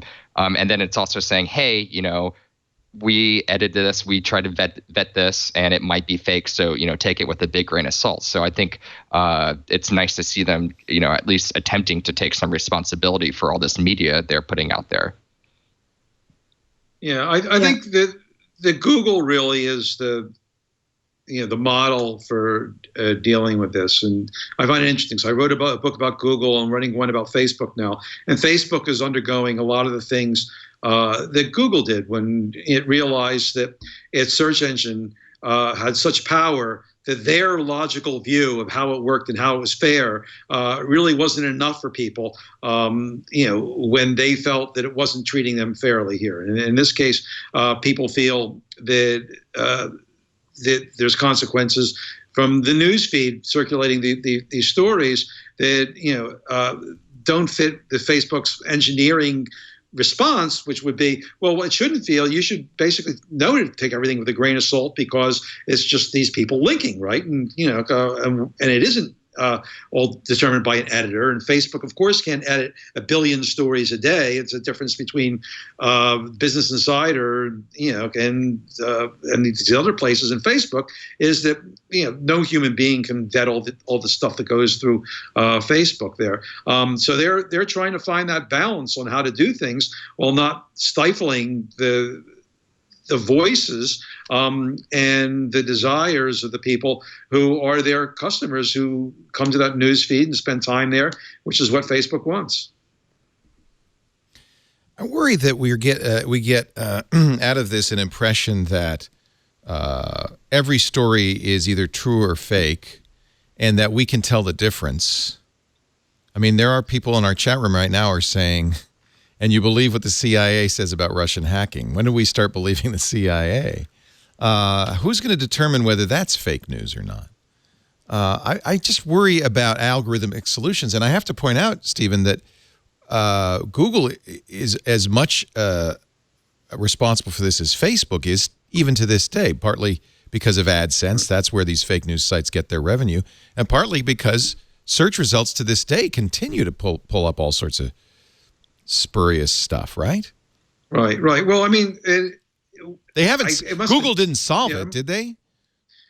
Well, they didn't solve it, but there was a case. The solution that Facebook has in this bottom of the barrel, effort, the effort to get the bottom of the barrel places is very similar to me than the one that Google used when it turned out that if you typed in Jew, Jew, in the search engine, Google didn't want to take down the site and block the site that was this anti-Semitic Holocaust denier site that came up towards the top of the results. But instead, they automatically took out an ad that would appear whenever someone pulled this up, explaining why that site showed up and what kind of site it was there. So in this case, Facebook, you could still even share something once it gets a scarlet letter, but you get a warning saying, hey, you're sharing something like that, and you might like to share it, in which case then other people will also see the scarlet letter, which is like sewn very tightly onto the link that you can't get rid of. Wow. Well, I see potential problems. I will have to watch and see how it's. Well, it's a very difficult problem because again, you don't want to close the newsstand down because things in the newsstand are there you don't like. There's a lot of fake news. Because in the end, that could be the same thing that would happen to your point of view. Right. And so the danger could run both ways. Exactly. That censorship is always a problem. I fully agree with you on that. I think that just giving a little moniker to think about it is a minor inconvenience, and it's not actually shutting down thought. In the end, the only thing that really helps us against groupthink would be education in learning how to critically think. And right now, that's not happening enough in our school systems. And we're becoming almost the worst. We're kind of like just wanting to get little bites of information and having them be as easily digestible as possible. And so most people are just really reading the headline anyways. Yeah. There's a couple of interesting efforts to try to increase news literacy online. Walt Mossberg and Karen Wickery, formerly of Google and Twitter, are involved in one. My fear, though, is anyone who would be interested in becoming more media literate is probably not the kind of person who's consuming these fake news articles. Yeah, that's wonderfully said. I think that's why it has to be in the school system. It's so important. Well, I mean, there's also, I wish I could remember the name of this thesis, that the people, the evidence, you're a psychologist, you probably have read these studies, Georgia, the evidence is that people who consider themselves well-read and literate are in fact more easily swayed. Yes. Because that's the problem. They that think you think that because I'm so smart, I've studied it up, I'm so smart. What is it that won't called? Happen to me. Yeah. I'm so smart. I don't fall for fake news. Intelligence people, right? Oh, we all another have. kind of smart. We all have. Yeah. Okay. Tomorrow we're interviewing Tim Wu, whose new book is called The Attention Merchants. In the book, he talks about the first fake news, which actually goes back to the first newspaper in 1862, where there was a real newspaper war going on in New York. Newspapers were expensive at first, didn't make a lot of money, and a couple of publishers came along. I don't remember the names. I'll have it for you tomorrow because it's in the book. I think it was the New York Sun. Benjamin Day. Benjamin Day, who said, well, first of all, we're going to charge a penny, which is at a loss, but we're going to make the money up in display ads. And in order to boost circulation, made up a story about telescopes seeing the people on the moon and describing the people who lived on the moon and the houses that they had, and it was a sensation and sold papers like crazy. Fake news is as old as mass media. Literally. I would say it's even older because you can take a look at cave paintings of unicorns and of aliens coming down. And if you take a look at the graffiti in Pompeii, which is a fascinating read, it is all spreading of certain belief systems of different people and anger towards the government. Right. And so I think that fake news is as old as humanity, really. And so I ultimately fear that this is another witch hunt, and it really is about censorship from the left as opposed to censorship from the right, but censorship all the same. And I really worry that opens a bad precedent. But I also think that there is a problem with fake news. I think you're right that I think it does influence people. So I don't know what the answer is. I also wish that we didn't get so much of our news from Facebook, but that's another problem entirely. Where are you going to go though? See, I'm one of those people who reads all the different sources, so I know what's going on. I'm waiting for the first report of someone who said, "Man, if I had known that Hillary was not a demon, I would have voted for her." Here's the article. Thank you, Bleak, in the chat room. Why smart people are stupid. This is Jonah Lehrer in the New Yorker. Jonah Lehrer was writing originally for the Wall Street Journal. And Jonah Lehrer? Yeah. Is that interesting? Wow. Yeah, this goes back to 2012. Right. Well, I guess that people believed him, right? That he was a famous fabricator, right? That's a good point. But he does talk about Daniel Kahneman, who professor of psychology at Princeton, who was the one who came up with this evidence that people who think they're smart people suggested that smart people are more vulnerable to thinking errors because we think intelligence is a buffer against bias, but it's actually a subtle curse. And consider the source though, because Jonah Lehrer was also involved a little bit in fake news. Well, not fake, but apparently Michael Lewis's book on Kahneman and his partner is fantastic. That's where I had just read this was at Michael Lewis. That's what I was trying to remember. Yeah, very interesting, and it was also done at the University of Toronto. So sometimes bias is very hard to detect. Let's just leave it at that. We're going to take a break and come back with more. We had a great week this week. Lots of fun at Twit, and we've made a little promo to give you a peek at the highlights, just in case you missed some watch. Okay, Google, turn off the Christmas tree inside. Oh, that just happened! Oh, my God! Okay, Google, turn on the Christmas tree inside. Okay. No! It happened again! This Week in Google. I have a little something. Oh, you got it? You didn't have to stand in line? Spectacles. I took advantage of this thing called eBay. I like the idea. I've heard that streaming live video is all the rage these days. So I was thinking maybe I should do some of that. Know-how. The Microsoft Surface Studio is a beautiful computer, but over the last few weeks, one deficiency has become glaringly clear. The storage performance is wanting. Upgrading the drives on the Surface Studio isn't hard, but it does require the removal of 32 screws and bolts in about 50 steps. With our new Surface SSD Studio, we benched about 540 megabytes per second read and 500 megabytes per second write. For those keeping score, that's a little bit faster. Twit. Tech just like you like it. But you didn't have the black hard rubber Western Electric phones that we all had. No. And with the dials. Nor did I have telegrams. I have Snapchat spectacles. I know I'm old. I'm snapping right now. My God, what more do you need? I'm cool. Okay, let me upload that to my story. Great week ahead. Let's see what they'll be covering on TNT this week. Thanks, Leo. This week we celebrate Festivus, the holiday that's been around since the ancient Seinfeld times. Among other things, Festivus is a time to air your grievances, so it's only appropriate that this week's big stories include some of the largest tech grievances of the year. First, for all you Galaxy Note 7 loyalists out there, Samsung is pushing out an update on Monday, December 19th that will prevent your recalled device from charging and eliminate the ability for it to work as a mobile device. Depending on your carrier, that update might not be pushed out until the end of December or early January. But either way, it's time to bring it back to the store, my friends. it's time.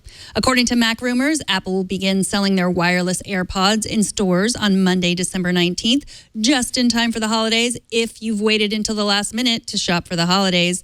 And don't forget to use NORAD's Santa Tracker this week to track the old man on his way to delivering all the good stuff. And speaking of holidays, TNT will be here all week, and Jason Howell and I will cover all this news and a whole lot more every day at 4 p.m. Pacific.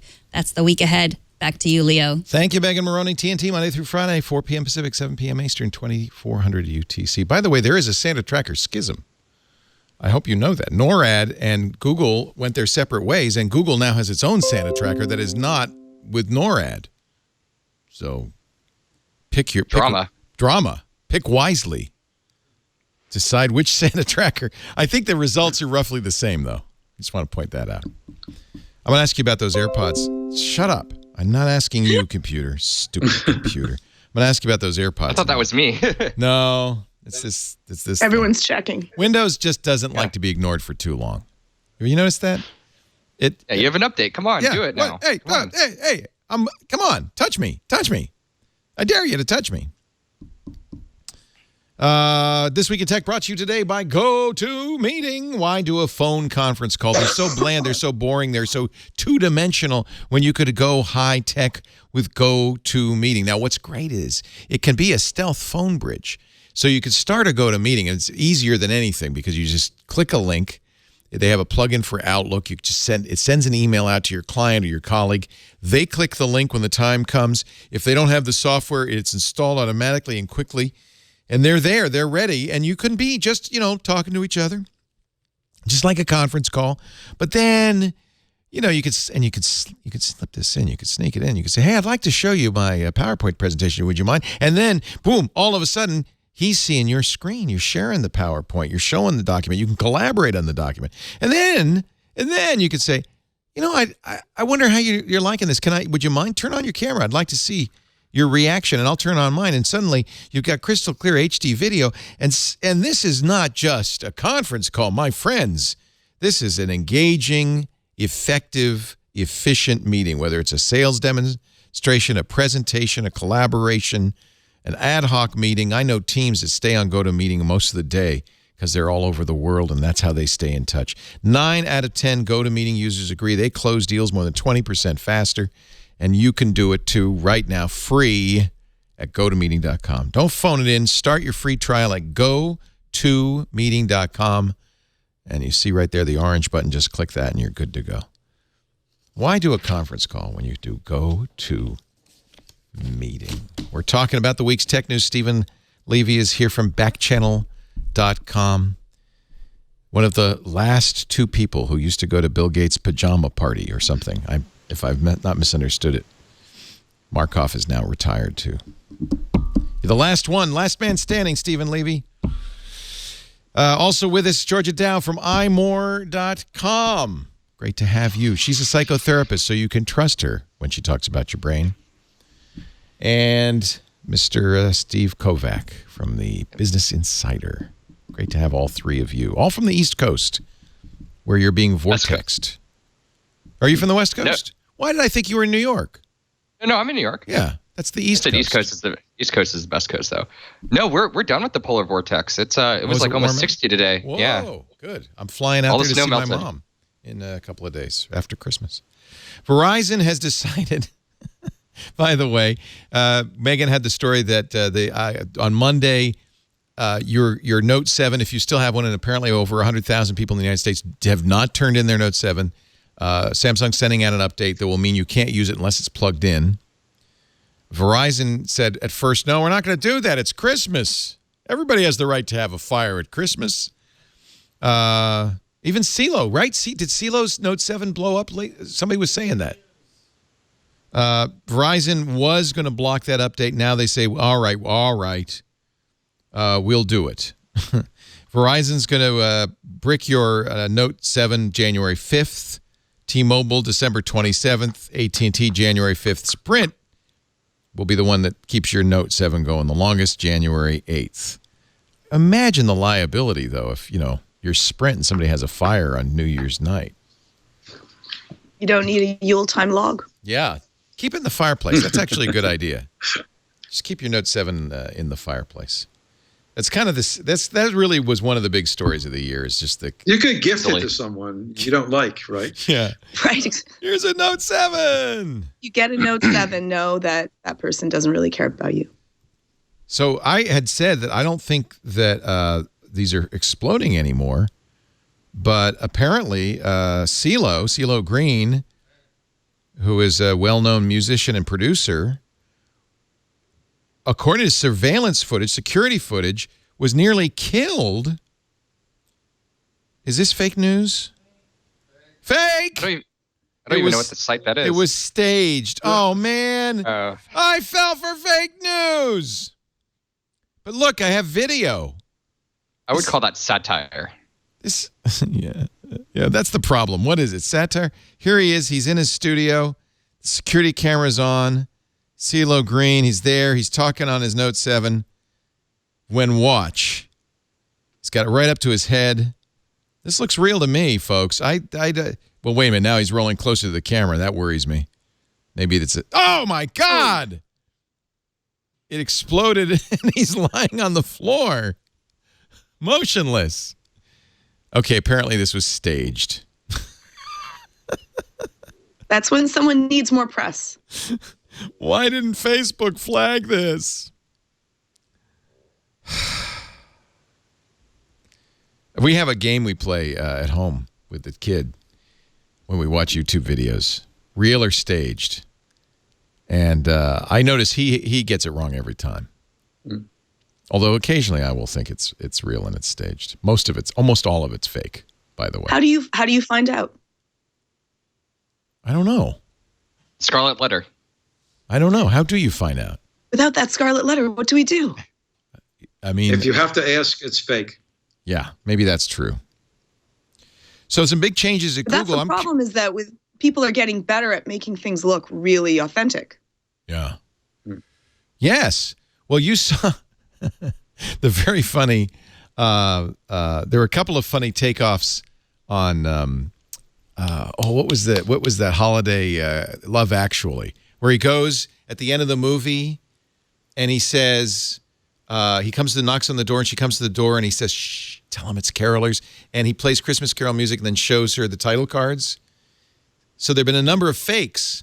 One was Putin coming to see Donald Trump, and Putin says, "Shh, tell her it's Crooked Hillary." And Trump shouts to Melania, "It's okay, it's Crooked Hillary." And then I saw another one. Saturday Night Live did one last night. Saturday Night Live did it with Hillary coming to an elector's door. Yeah. That was good. That was actually very funny. Yeah. I believed them both. I thought they were real. I didn't know.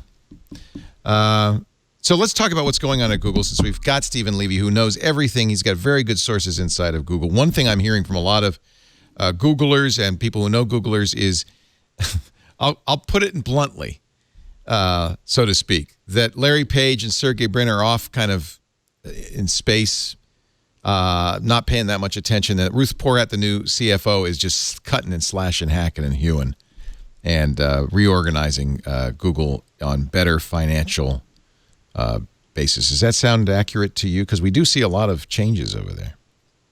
Well, there's a lot of changes. You know, the Alphabet thing, I think the jury's still out. I never was in love with it. I think that splitting Google up into one big holding company called Alphabet with lots of little companies, Google being its own company run by Sundar Pichai. The bets, Google is the alpha company, and the rest of them are the bets, right? And it just changes the character of those companies. It used to be that the whole was more than the sum of the parts. Right. Now parts all have to be, accounted for there. So they almost went in the direction there. So for something like fiber, it had a mission before, which success was in terms of building the number of people who can get the internet and then use Google. Now that they're asking it to sort of be a business on its own, it isn't doing that great. So that's a key example. And then the other thing it was supposed to do was give the CEOs more autonomy and power. And now we're seeing all these CEOs falling off because maybe Google didn't like the way they used the power. They were ticking off people there. So I don't think Larry is totally checked out from what I hear. I think that in some ways he really likes the structure, that he can zoom in and pay attention to the things that he cares about. But I think that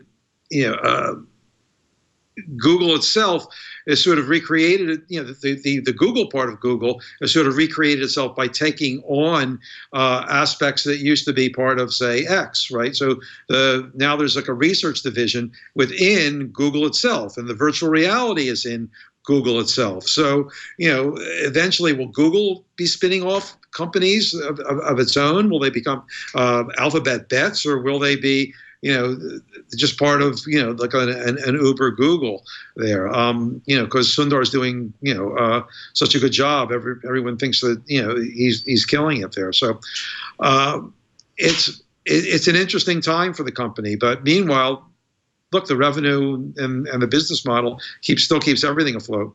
Google's a great engine, right? I mean, there's no question about it. They're going to spin off the self-driving car. They've got a name for the company. It's going to be called Waymo. Apparently, the change here is that Google's not going to build their own. They're doing a deal with Fiat Chrysler to make cars, and that the cars will probably have steering wheels. Famously, they have to. By law. Say again, Steve? Oh, I was just saying that's by law. By law, yeah. Yeah, Google's very unhappy they have to build steering wheels in there. They had this plan that they would send those, like little bugs out there, around Mountain View and take people from one campus to another. And they're very unhappy that they have to put steering wheels in them. The information also says that Google wants to launch a company called Chauffeur, which will be a taxi or commercial ride-sharing service by the end of next year. Yeah, Chauffeur was actually the code name for the whole Google car project. Ah. Robo-taxi service. This is what Uber, maybe this is why Uber is rushing to get its robo-taxis out. Maybe they see Chauffeur coming up behind them.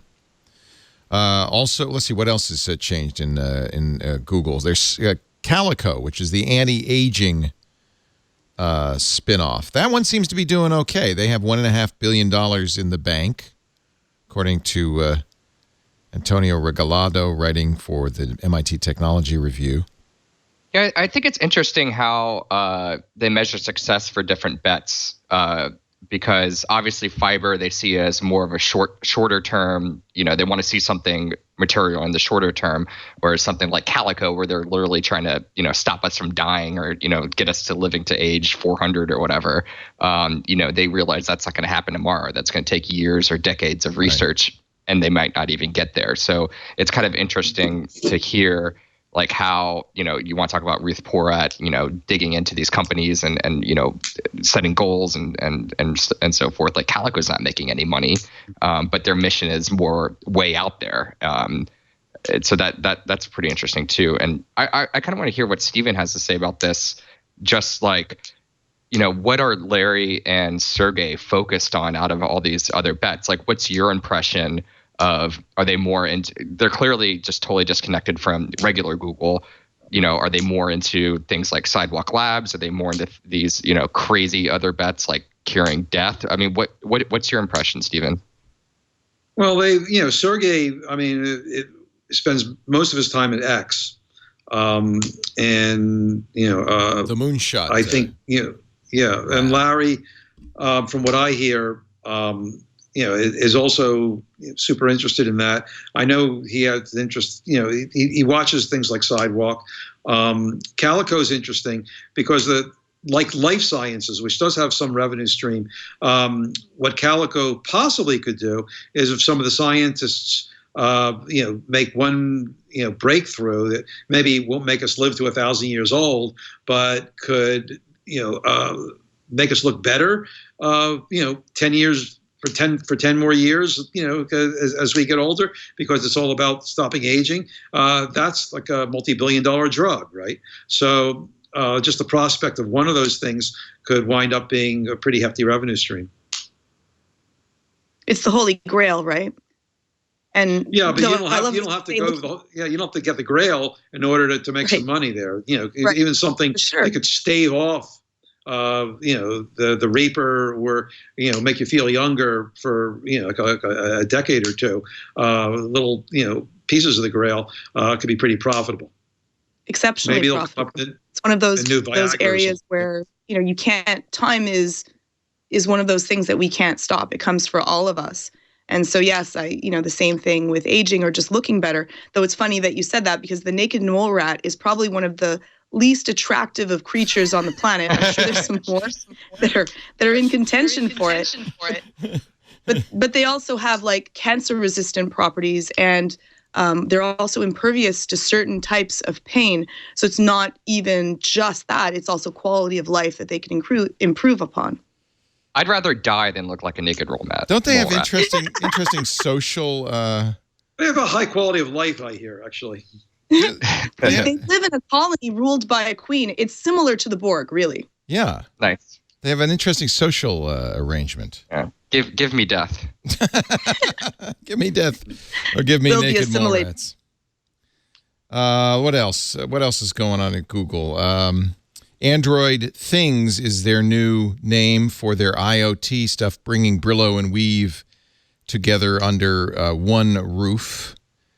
I would love to see one company, Google or Apple or somebody, kind of make some sort of progress in this IoT space to kind of bring everything together. We have all these, protocols and companies, and nothing works with anything else, and it's just a mess. Right. Well, now what supposedly we should bind them together is all these voice products like Echo, right, and now Google Home and things like that. So that the place where you command them might be the glue. But of course, there's like about 5 companies that want to be that central hub. Right. Well, maybe Amazon's got a little lead. Apparently, the Wynn Resorts in Las Vegas are putting in Echoes in every room. 4,748 hotel rooms. I was wondering, well, if you order something, where does the product go? Well, apparently, it's all Steve Wynn's account. So go ahead and buy Steve some cashmere socks and have fun. Actually, I think this is a good idea. And boy, it's good for Amazon because it'll introduce a lot of people, to the Echo who probably have never tried it before. So am I the only one that thought that's the first thing that I would unplug if I was staying in a Why Wynn? would you unplug it? Because it's creepy. If I go to a hotel, one is I want to be unplugged, but 2 is that I want to have control over what's being listened to while I'm there. Well, at least it's sitting out in the open. You don't know what they've got in the walls. Well, I assume that would be illegal versus putting something out in the open, which would be legal. So there's even a greater chance that that's interesting. No, would feel comfortable. So would it be okay? So if you put an Echo in there, is that presumed consent then? If you listen in on the Echo, no. Yeah, well, no, but it's assumed consent that you don't mind you would have to be okay with the privacy policy that Amazon already puts out. And I have Echo. I literally have Echoes in every room of my house. Yeah, but Leo, you also live most of your life online. Like you're almost always here, so you're kind of already very comfortable with people knowing a lot about your private life. Well, nobody's listening to my Echo conversation. Private when you're out off of camera. Nobody's listening to your Echo stream. You think it's on all the time, and somebody at Amazon is sitting there. Hey, let's hear what's going on at the Dow House. They are. The thing is that if they wanted to, they could. Yeah. And there's a difference between both. Okay, I guess that's true. In fact, Evernote got in a little bit of hot water this week because they announced a new privacy policy, something that had always been true, that Evernote employees could look at your notes and might from time to time. That really upset people, so they took it back out of the privacy policy without changing the ultimate fact that, of course, they still can at any time look at your notes because they're storing them. That's called cloud. Oh, we didn't mention the Yahoo hack. Actually, before we get to that, I do want to, since we were talking about Google, talk about something Google has a big investment in. But of late, there may be people saying that the emperor has new clothes. And I'm talking about Magic Leap. Have any of you gone to see the Magic Leap demo? I wish. Yeah. I mean, Kevin Kelly did a whole story on it in Wired and talked a lot about it and how amazing it was. And they've raised a ton of money. But now it turns out, according to some, that maybe this technology isn't near ready for prime time. They had that it looks a little more like this than the HoloLens, another augmented reality project that's a little bit farther along. And in fact, according to one report, it's not even as good as HoloLens. It still requires you wired up to a massive computer. It looks like apparently Magic Leap might have made a bet on a technology that hasn't really paid off. Yeah, it sounds like the first thing they're going to release is going to be kind of like a watered down version of what they've been showing people in demos and been showing investors. And, thousands of people, or maybe 1,000 or so, have tried it under NDA. So even if they have used it, they can't really talk about the experience publicly. But I hate the Theranos comparison for anything now. So, I mean, I feel like, it's not that. It's Theranos was in all likelihood in a kind of an intentional ruse. You don't think Magic Leap is tricking anybody? I don't think they're, I don't think they're intentionally. Yeah, the Theranos thing is a crazy comparison. I mean, the investors in Magic Leap are the most savvy tech investors on the planet. Sundar Pichai is on the board. They have other, super knowledgeable tech investors. If Magic Leap doesn't succeed, then look, they went and gave a shot at it. I personally can't say whether or not I've seen it, but have you seen it? He's totally seen it. He's been NDA'd. All right, but I can't say. But I think what's happened in the past couple of weeks has been a little nuts. The Information did a story on it. The Information story was not a story which was the equivalent to the Wall Street Journal Theranos story. It didn't have wrongdoing. There wasn't like deception. It showed, what a lot of people knew, that they weren't moving as fast as they hoped. Right? These things happen. There is one accusation in the Information story that is not great, which is this video that was made and used apparently to recruit employees. Just another day at the office of Magic Leap, and it turns out it was created. In fact, it even says on the stamp here, at the Weta Workshop, the folks who did the special effects for The Lord of the Rings and The Hobbit, and it is completely whole cloth. This is not using the Magic Leap technology at all. This is special effects. Yeah, no, I think it's clear to anyone that that's not what happens when you go to work at Magic Leap. That that's the way you do your work. So I think if that's the smoking gun, big deal. I mean, it was a solidly written story. But I think what was more interesting to me was the way that Magic Leap responded to the story, which Roni, Abramowitz, the CEO, has gone into he's gone a little Twitter mad, trying to defend Magic Leap there, and I think maybe he would do better off holding his powder and waiting until he had something to show, whenever that is. Contacting his investors and assuring them that he's going to be able to eventually do the launch, and then and prove on it and win the long game, which this really is. So I think that right now, if you follow him on Twitter, you're going to get a lot of tweets. These things happen. I mean, in fact, as all these investors know, and they've poured more than $1 billion into Magic Leap. Sometimes you make a bet. It's a high risk, high reward bet. Maybe it takes longer. Maybe it doesn't ever happen. But that doesn't mean it's malicious. It just means that they're trying something difficult.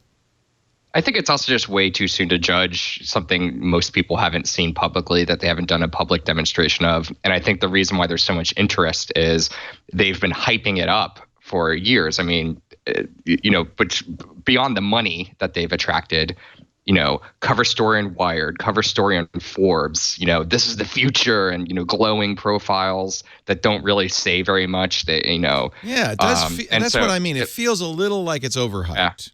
It lumps a lot of expectations on the company between the amount they've raised and, these glitzy magazine stories on them that, are light on, meat. There's no meat to what's really going on there.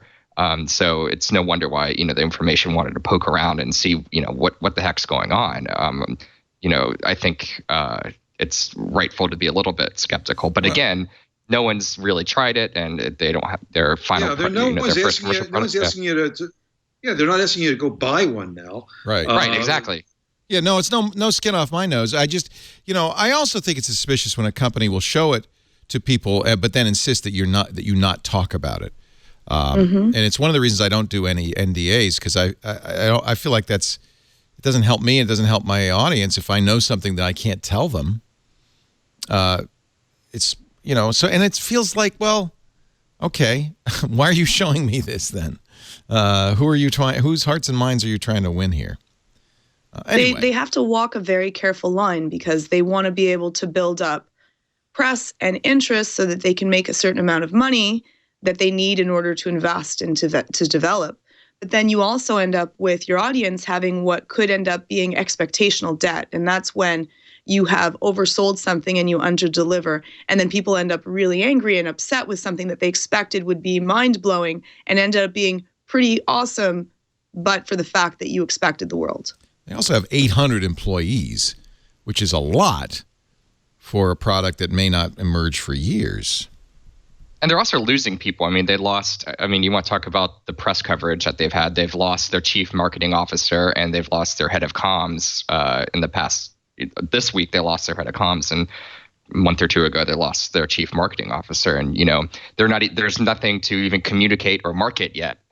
So you got to wonder what's going on there, right? And why are they losing, that side of the business? And they've lost a lot of other employees too, and those are the people chatting to the press right now. Okay, so maybe there's no fire, but there's a lot of smoke. I just thought I'd bring it up. You're right. None of us have lost any money, and the people who are putting money into it are smart and know what they're doing, I would assume. Let's take a break. Final thoughts. I do want to talk about that latest Yahoo news. Holy cow! And whether Verizon is going to keep buying it. I don't know what's going to happen with the. And if Verizon does pull out of the deal, which I'm sure at this point it could.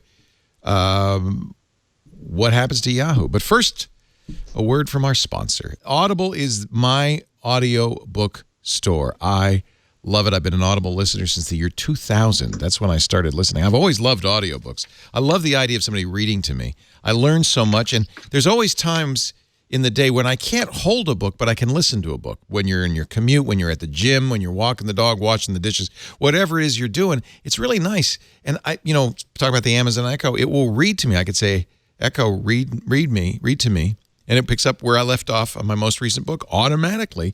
I love Audible. We're going to get you 2 free books right now if you go to audible.com/twit and the number 2. There's some really good books in here. Everybody's raving. I haven't read it yet, about Trevor Noah, the host of The Daily Show's new book, Born a Crime. He narrates it. I think that's always great. Leonard Cohen passed this year. This is the biography to read, I'm Your Man. It's available at audible.com. You want to really get into some heavy history, 57 hours and 13 minutes, the rise and fall of the Third Reich.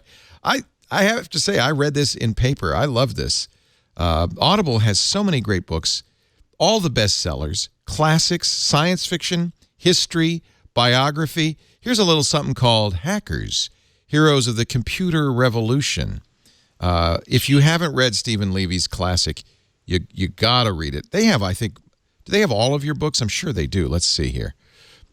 In the Plex, that's the book on Google. Really a good read. I actually listened to that. Insanely Great, The Life and Times of the Macintosh. I think I listened to that. I know I listened to The Perfect Thing, How the iPod Shuffles Commerce, Culture, and Coolness. There's good stuff I here. narrated The Insanely Great. That was the one I read. The one that you're never going to do again, right? That's a lot of work, isn't it? The good thing was it was about 10 years after I wrote it. So to me, what was horrible is if you have to read a book that you just wrote, it's like torture because you're sick of it by then. And, you've gone over it 50 times and copy edits and things like that. You think it's horrible.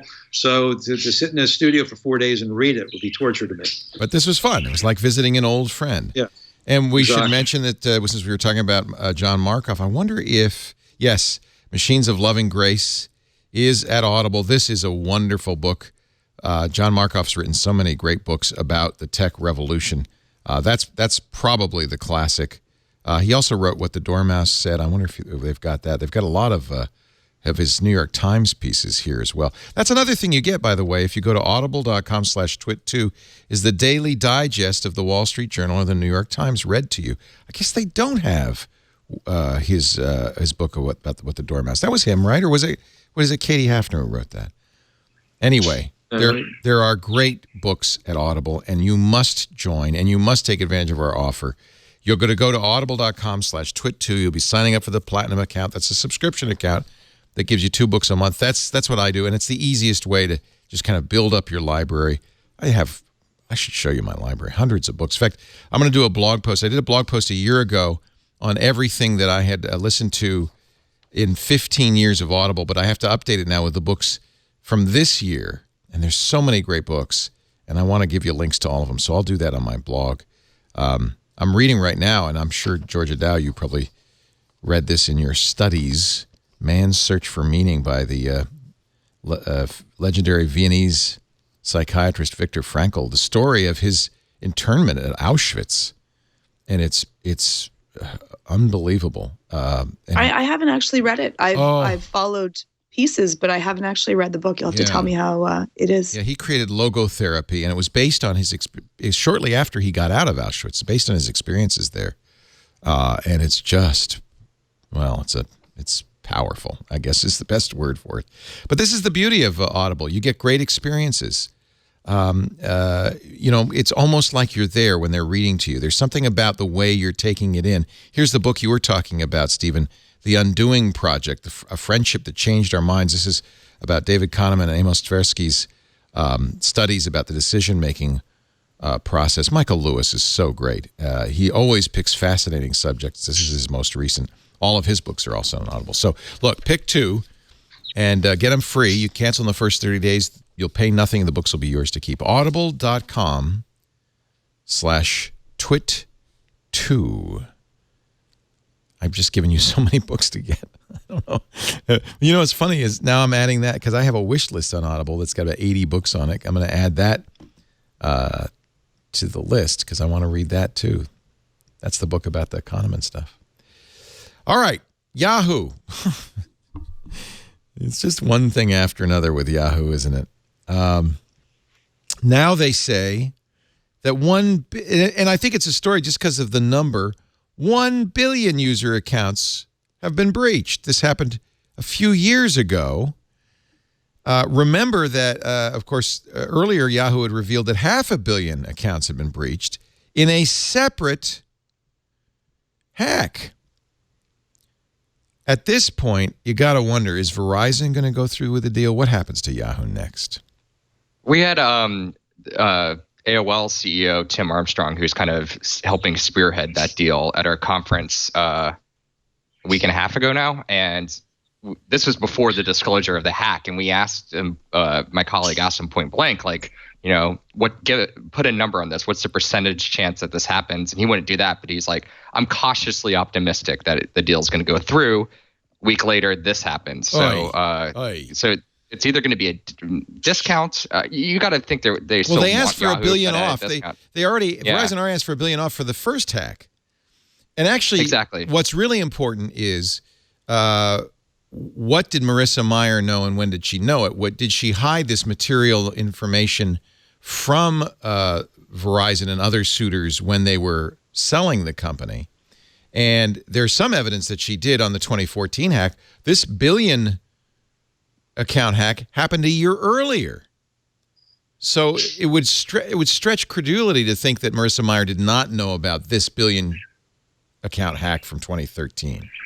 I'm just shocked that many people still use Yahoo. I know. That was the other thing. 1 billion people, really? Names, email addresses, telephone numbers, dates of birth, passwords. The company says it thinks it's distinct from the 2014 hack, and it says, and the hackers aren't in our network anymore.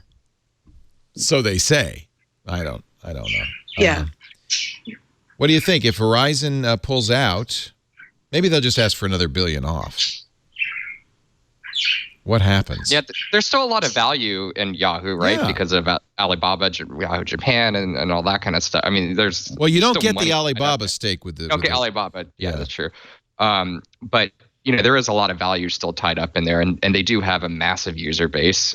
So, I mean, and especially for what AOL wants to do with it, it makes sense. We do know they have a massive user base, but how much longer? Yahoo.com that's how a lot of people get their news. You want to talk about visiting a home page for getting your news. True. Yahoo is massive. Yahoo. I used my Yahoo for years as my homepage. I'm happy to say I've grown out of it, but it was my homepage. I think we can wrap things up. Is there anything I missed that you wanted to talk about? Twitter? Anything to say about Twitter? Anything to say about drones, virtual reality? Oh, AirPods. You got them.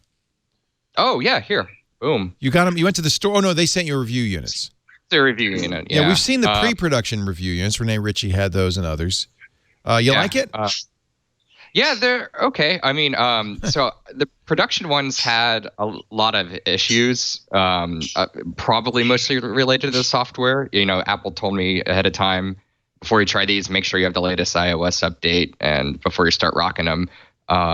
But before I had issues like if I was listening to music and someone called me and I answered the call, like the audio wouldn't carry over and it would just get all screwed up and things like that. That seems to mostly have been fixed. My big I just have two issues with them. And one, they look really goofy when you wear them. And two is the control mechanisms. It's really annoying to adjust the volume and switch tracks when you're listening to music. You have to enable Siri. You're supposed to talk to Siri? Yeah, so Siri will do that. Yeah. So, if I want to turn up the volume, I double tap it, say, Siri, raise the volume, and then the music stops and then plays again with a higher volume. That's just awkward. I mean, yes, you can use your watch, and yes, you can, just physically touch on the phone, but that little dongle on the wired earbuds were so nice, and it seems like they didn't really figure out a solution to replace that. But other than that, they're cool. Battery life is great. Yeah, they're neat. Apple's getting a little heat too because of their Mac OS update of Sierra 10.12.2. People were complaining about the new MacBook Pros, including Walt Mossberg, about the new MacBook Pro's battery life fluctuating wildly. So Apple did fix that. They removed the time remaining estimate. I love this story. Now you just don't know. Now you just don't know. Yeah. You can't trust it, so we'll just take it out. It's like the North Carolina legislature said their own state employees weren't allowed to talk about climate change. Right. So when ignore that. When the coast got flooded, all the time they'd have to say, there's a little water. These things happen. Right. Can we talk about the new emoji for a second? Yes, the iOS 10.2 is out, and we now have many attractive, new, almost good enough to eat emojis. What are your favorites? Well, there's the bacon. The bacon's really cute. I like the face plant. The one that's being sick. The face palm? Yeah, that's not a face plant. Cute. That's where you put your face on the side. Sorry, my Canadian. I apologize. I don't think they have a face plant emoji, although that would be okay. But no, it's like, I could have had a V8. Yeah. I could have had a V8. Yeah. Right. We talk about the creepy clown. The creepy clown. Yes. Whoa. Yeah, that's the thing is that emoji used to be a safe place. But no more. For those of us that are suffering from coulrophobia, which is the fear of clowns. What's it called? Coulrophobia. See, how do you spell that? Okay, I'll try. CLOUROPHOBIA. I'm dyslexic, Leo. Don't ask me how to spell anything. Coulrophobia. Wow. I never knew that. Yeah, it's the fear of clowns. So there's a disco guy. There's Mrs. Claus. This is from Emojipedia. There's a pregnant lady. Not a pregnant man, though. A really creepy clown. Yeah, I don't really understand the creepy clown. Like, who was begging for a creepy clown? But maybe that's, most of us have coulrophobia. Do they have the Crooked Hillary? Yeah, no. By the way, that's a funny story. The Crooked Hillary emoji that the Trump campaign was asking for was, a couple of bags of cash? And then they wanted to simplify it to just a person running off with a bag of cash. And Twitter, I think quite rightly, said, you can't have a custom emoji. What are you talking about? And then Jack Dorsey's glad he did because he didn't have to go to that tech summit. Here, let me see if I can get the clown for you. This is a video of all of the new emoji. Apple has decided to make these kind of almost realistic, at least with the food. The humans aren't so much. And thanks to Google, by the way, for creating male and female. Whoa, that's a singer looking like Bowie. Whoa. That's... New male and female for all the occupations. Google kind of demanded that, and rightly so. Health worker. Here's the lying face, a Pinocchio nose. Sneezing face with a handkerchief to the nose. Oh, I thought that guy was trying to sniff a ghost. Yes, I thought so too. Drooling face.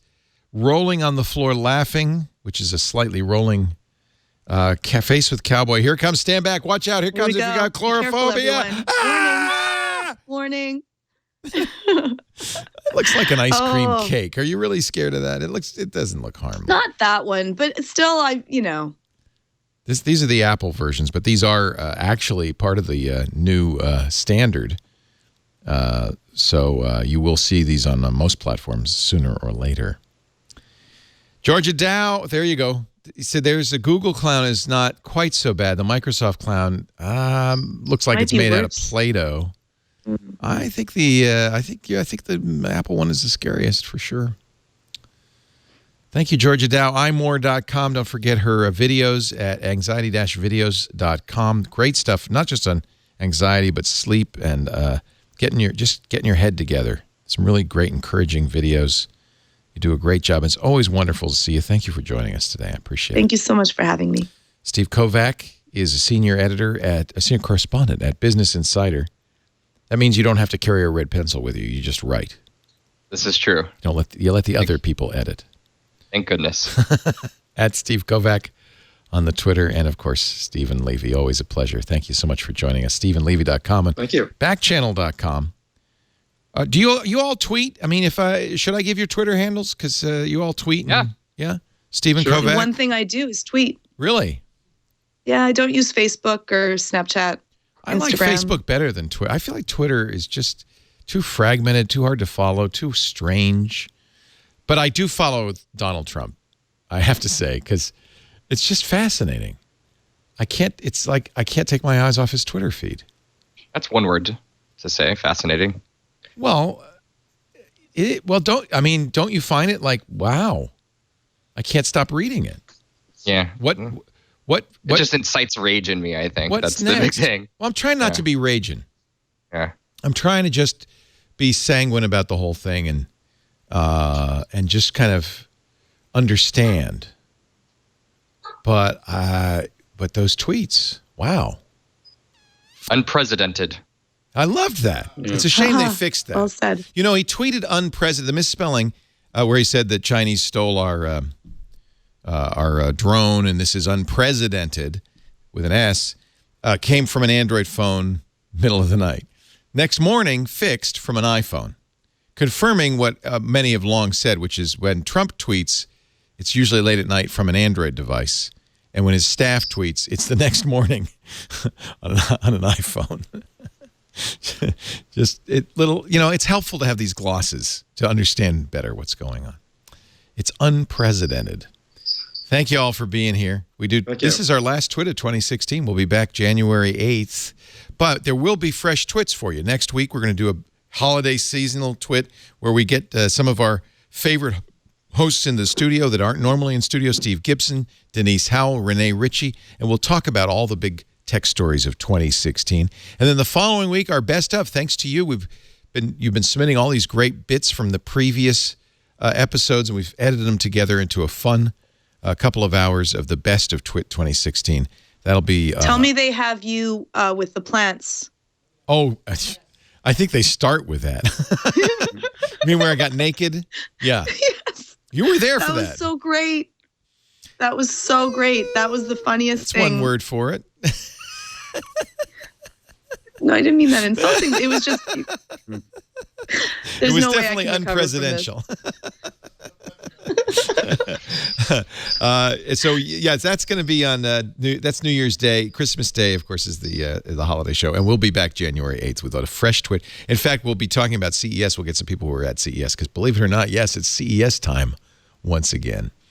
We do Twit every Sunday afternoon, 3 p.m. Pacific, 6 p.m. Eastern Time, 2300 UTC if you want to join us live on the stream, live in studio. Just email tickets at twit.tv. We love having a live studio audience. And, of course, in our chat room at irc.twit.tv. After the fact, our shows are available on demand at twit.tv, on youtube.com/twit, and, of course, everywhere you get podcasts. We have audio and video for you. And it would be great. It would make me very happy if you would subscribe, because I tell you what, this show is interesting every week. And I know it's long, but you can take your time listening to it if you download it and listen. Thank you for being here. Have a great holiday. Happy New Year. And I'll see you January 8th. Another Twit is in the can. Amazing.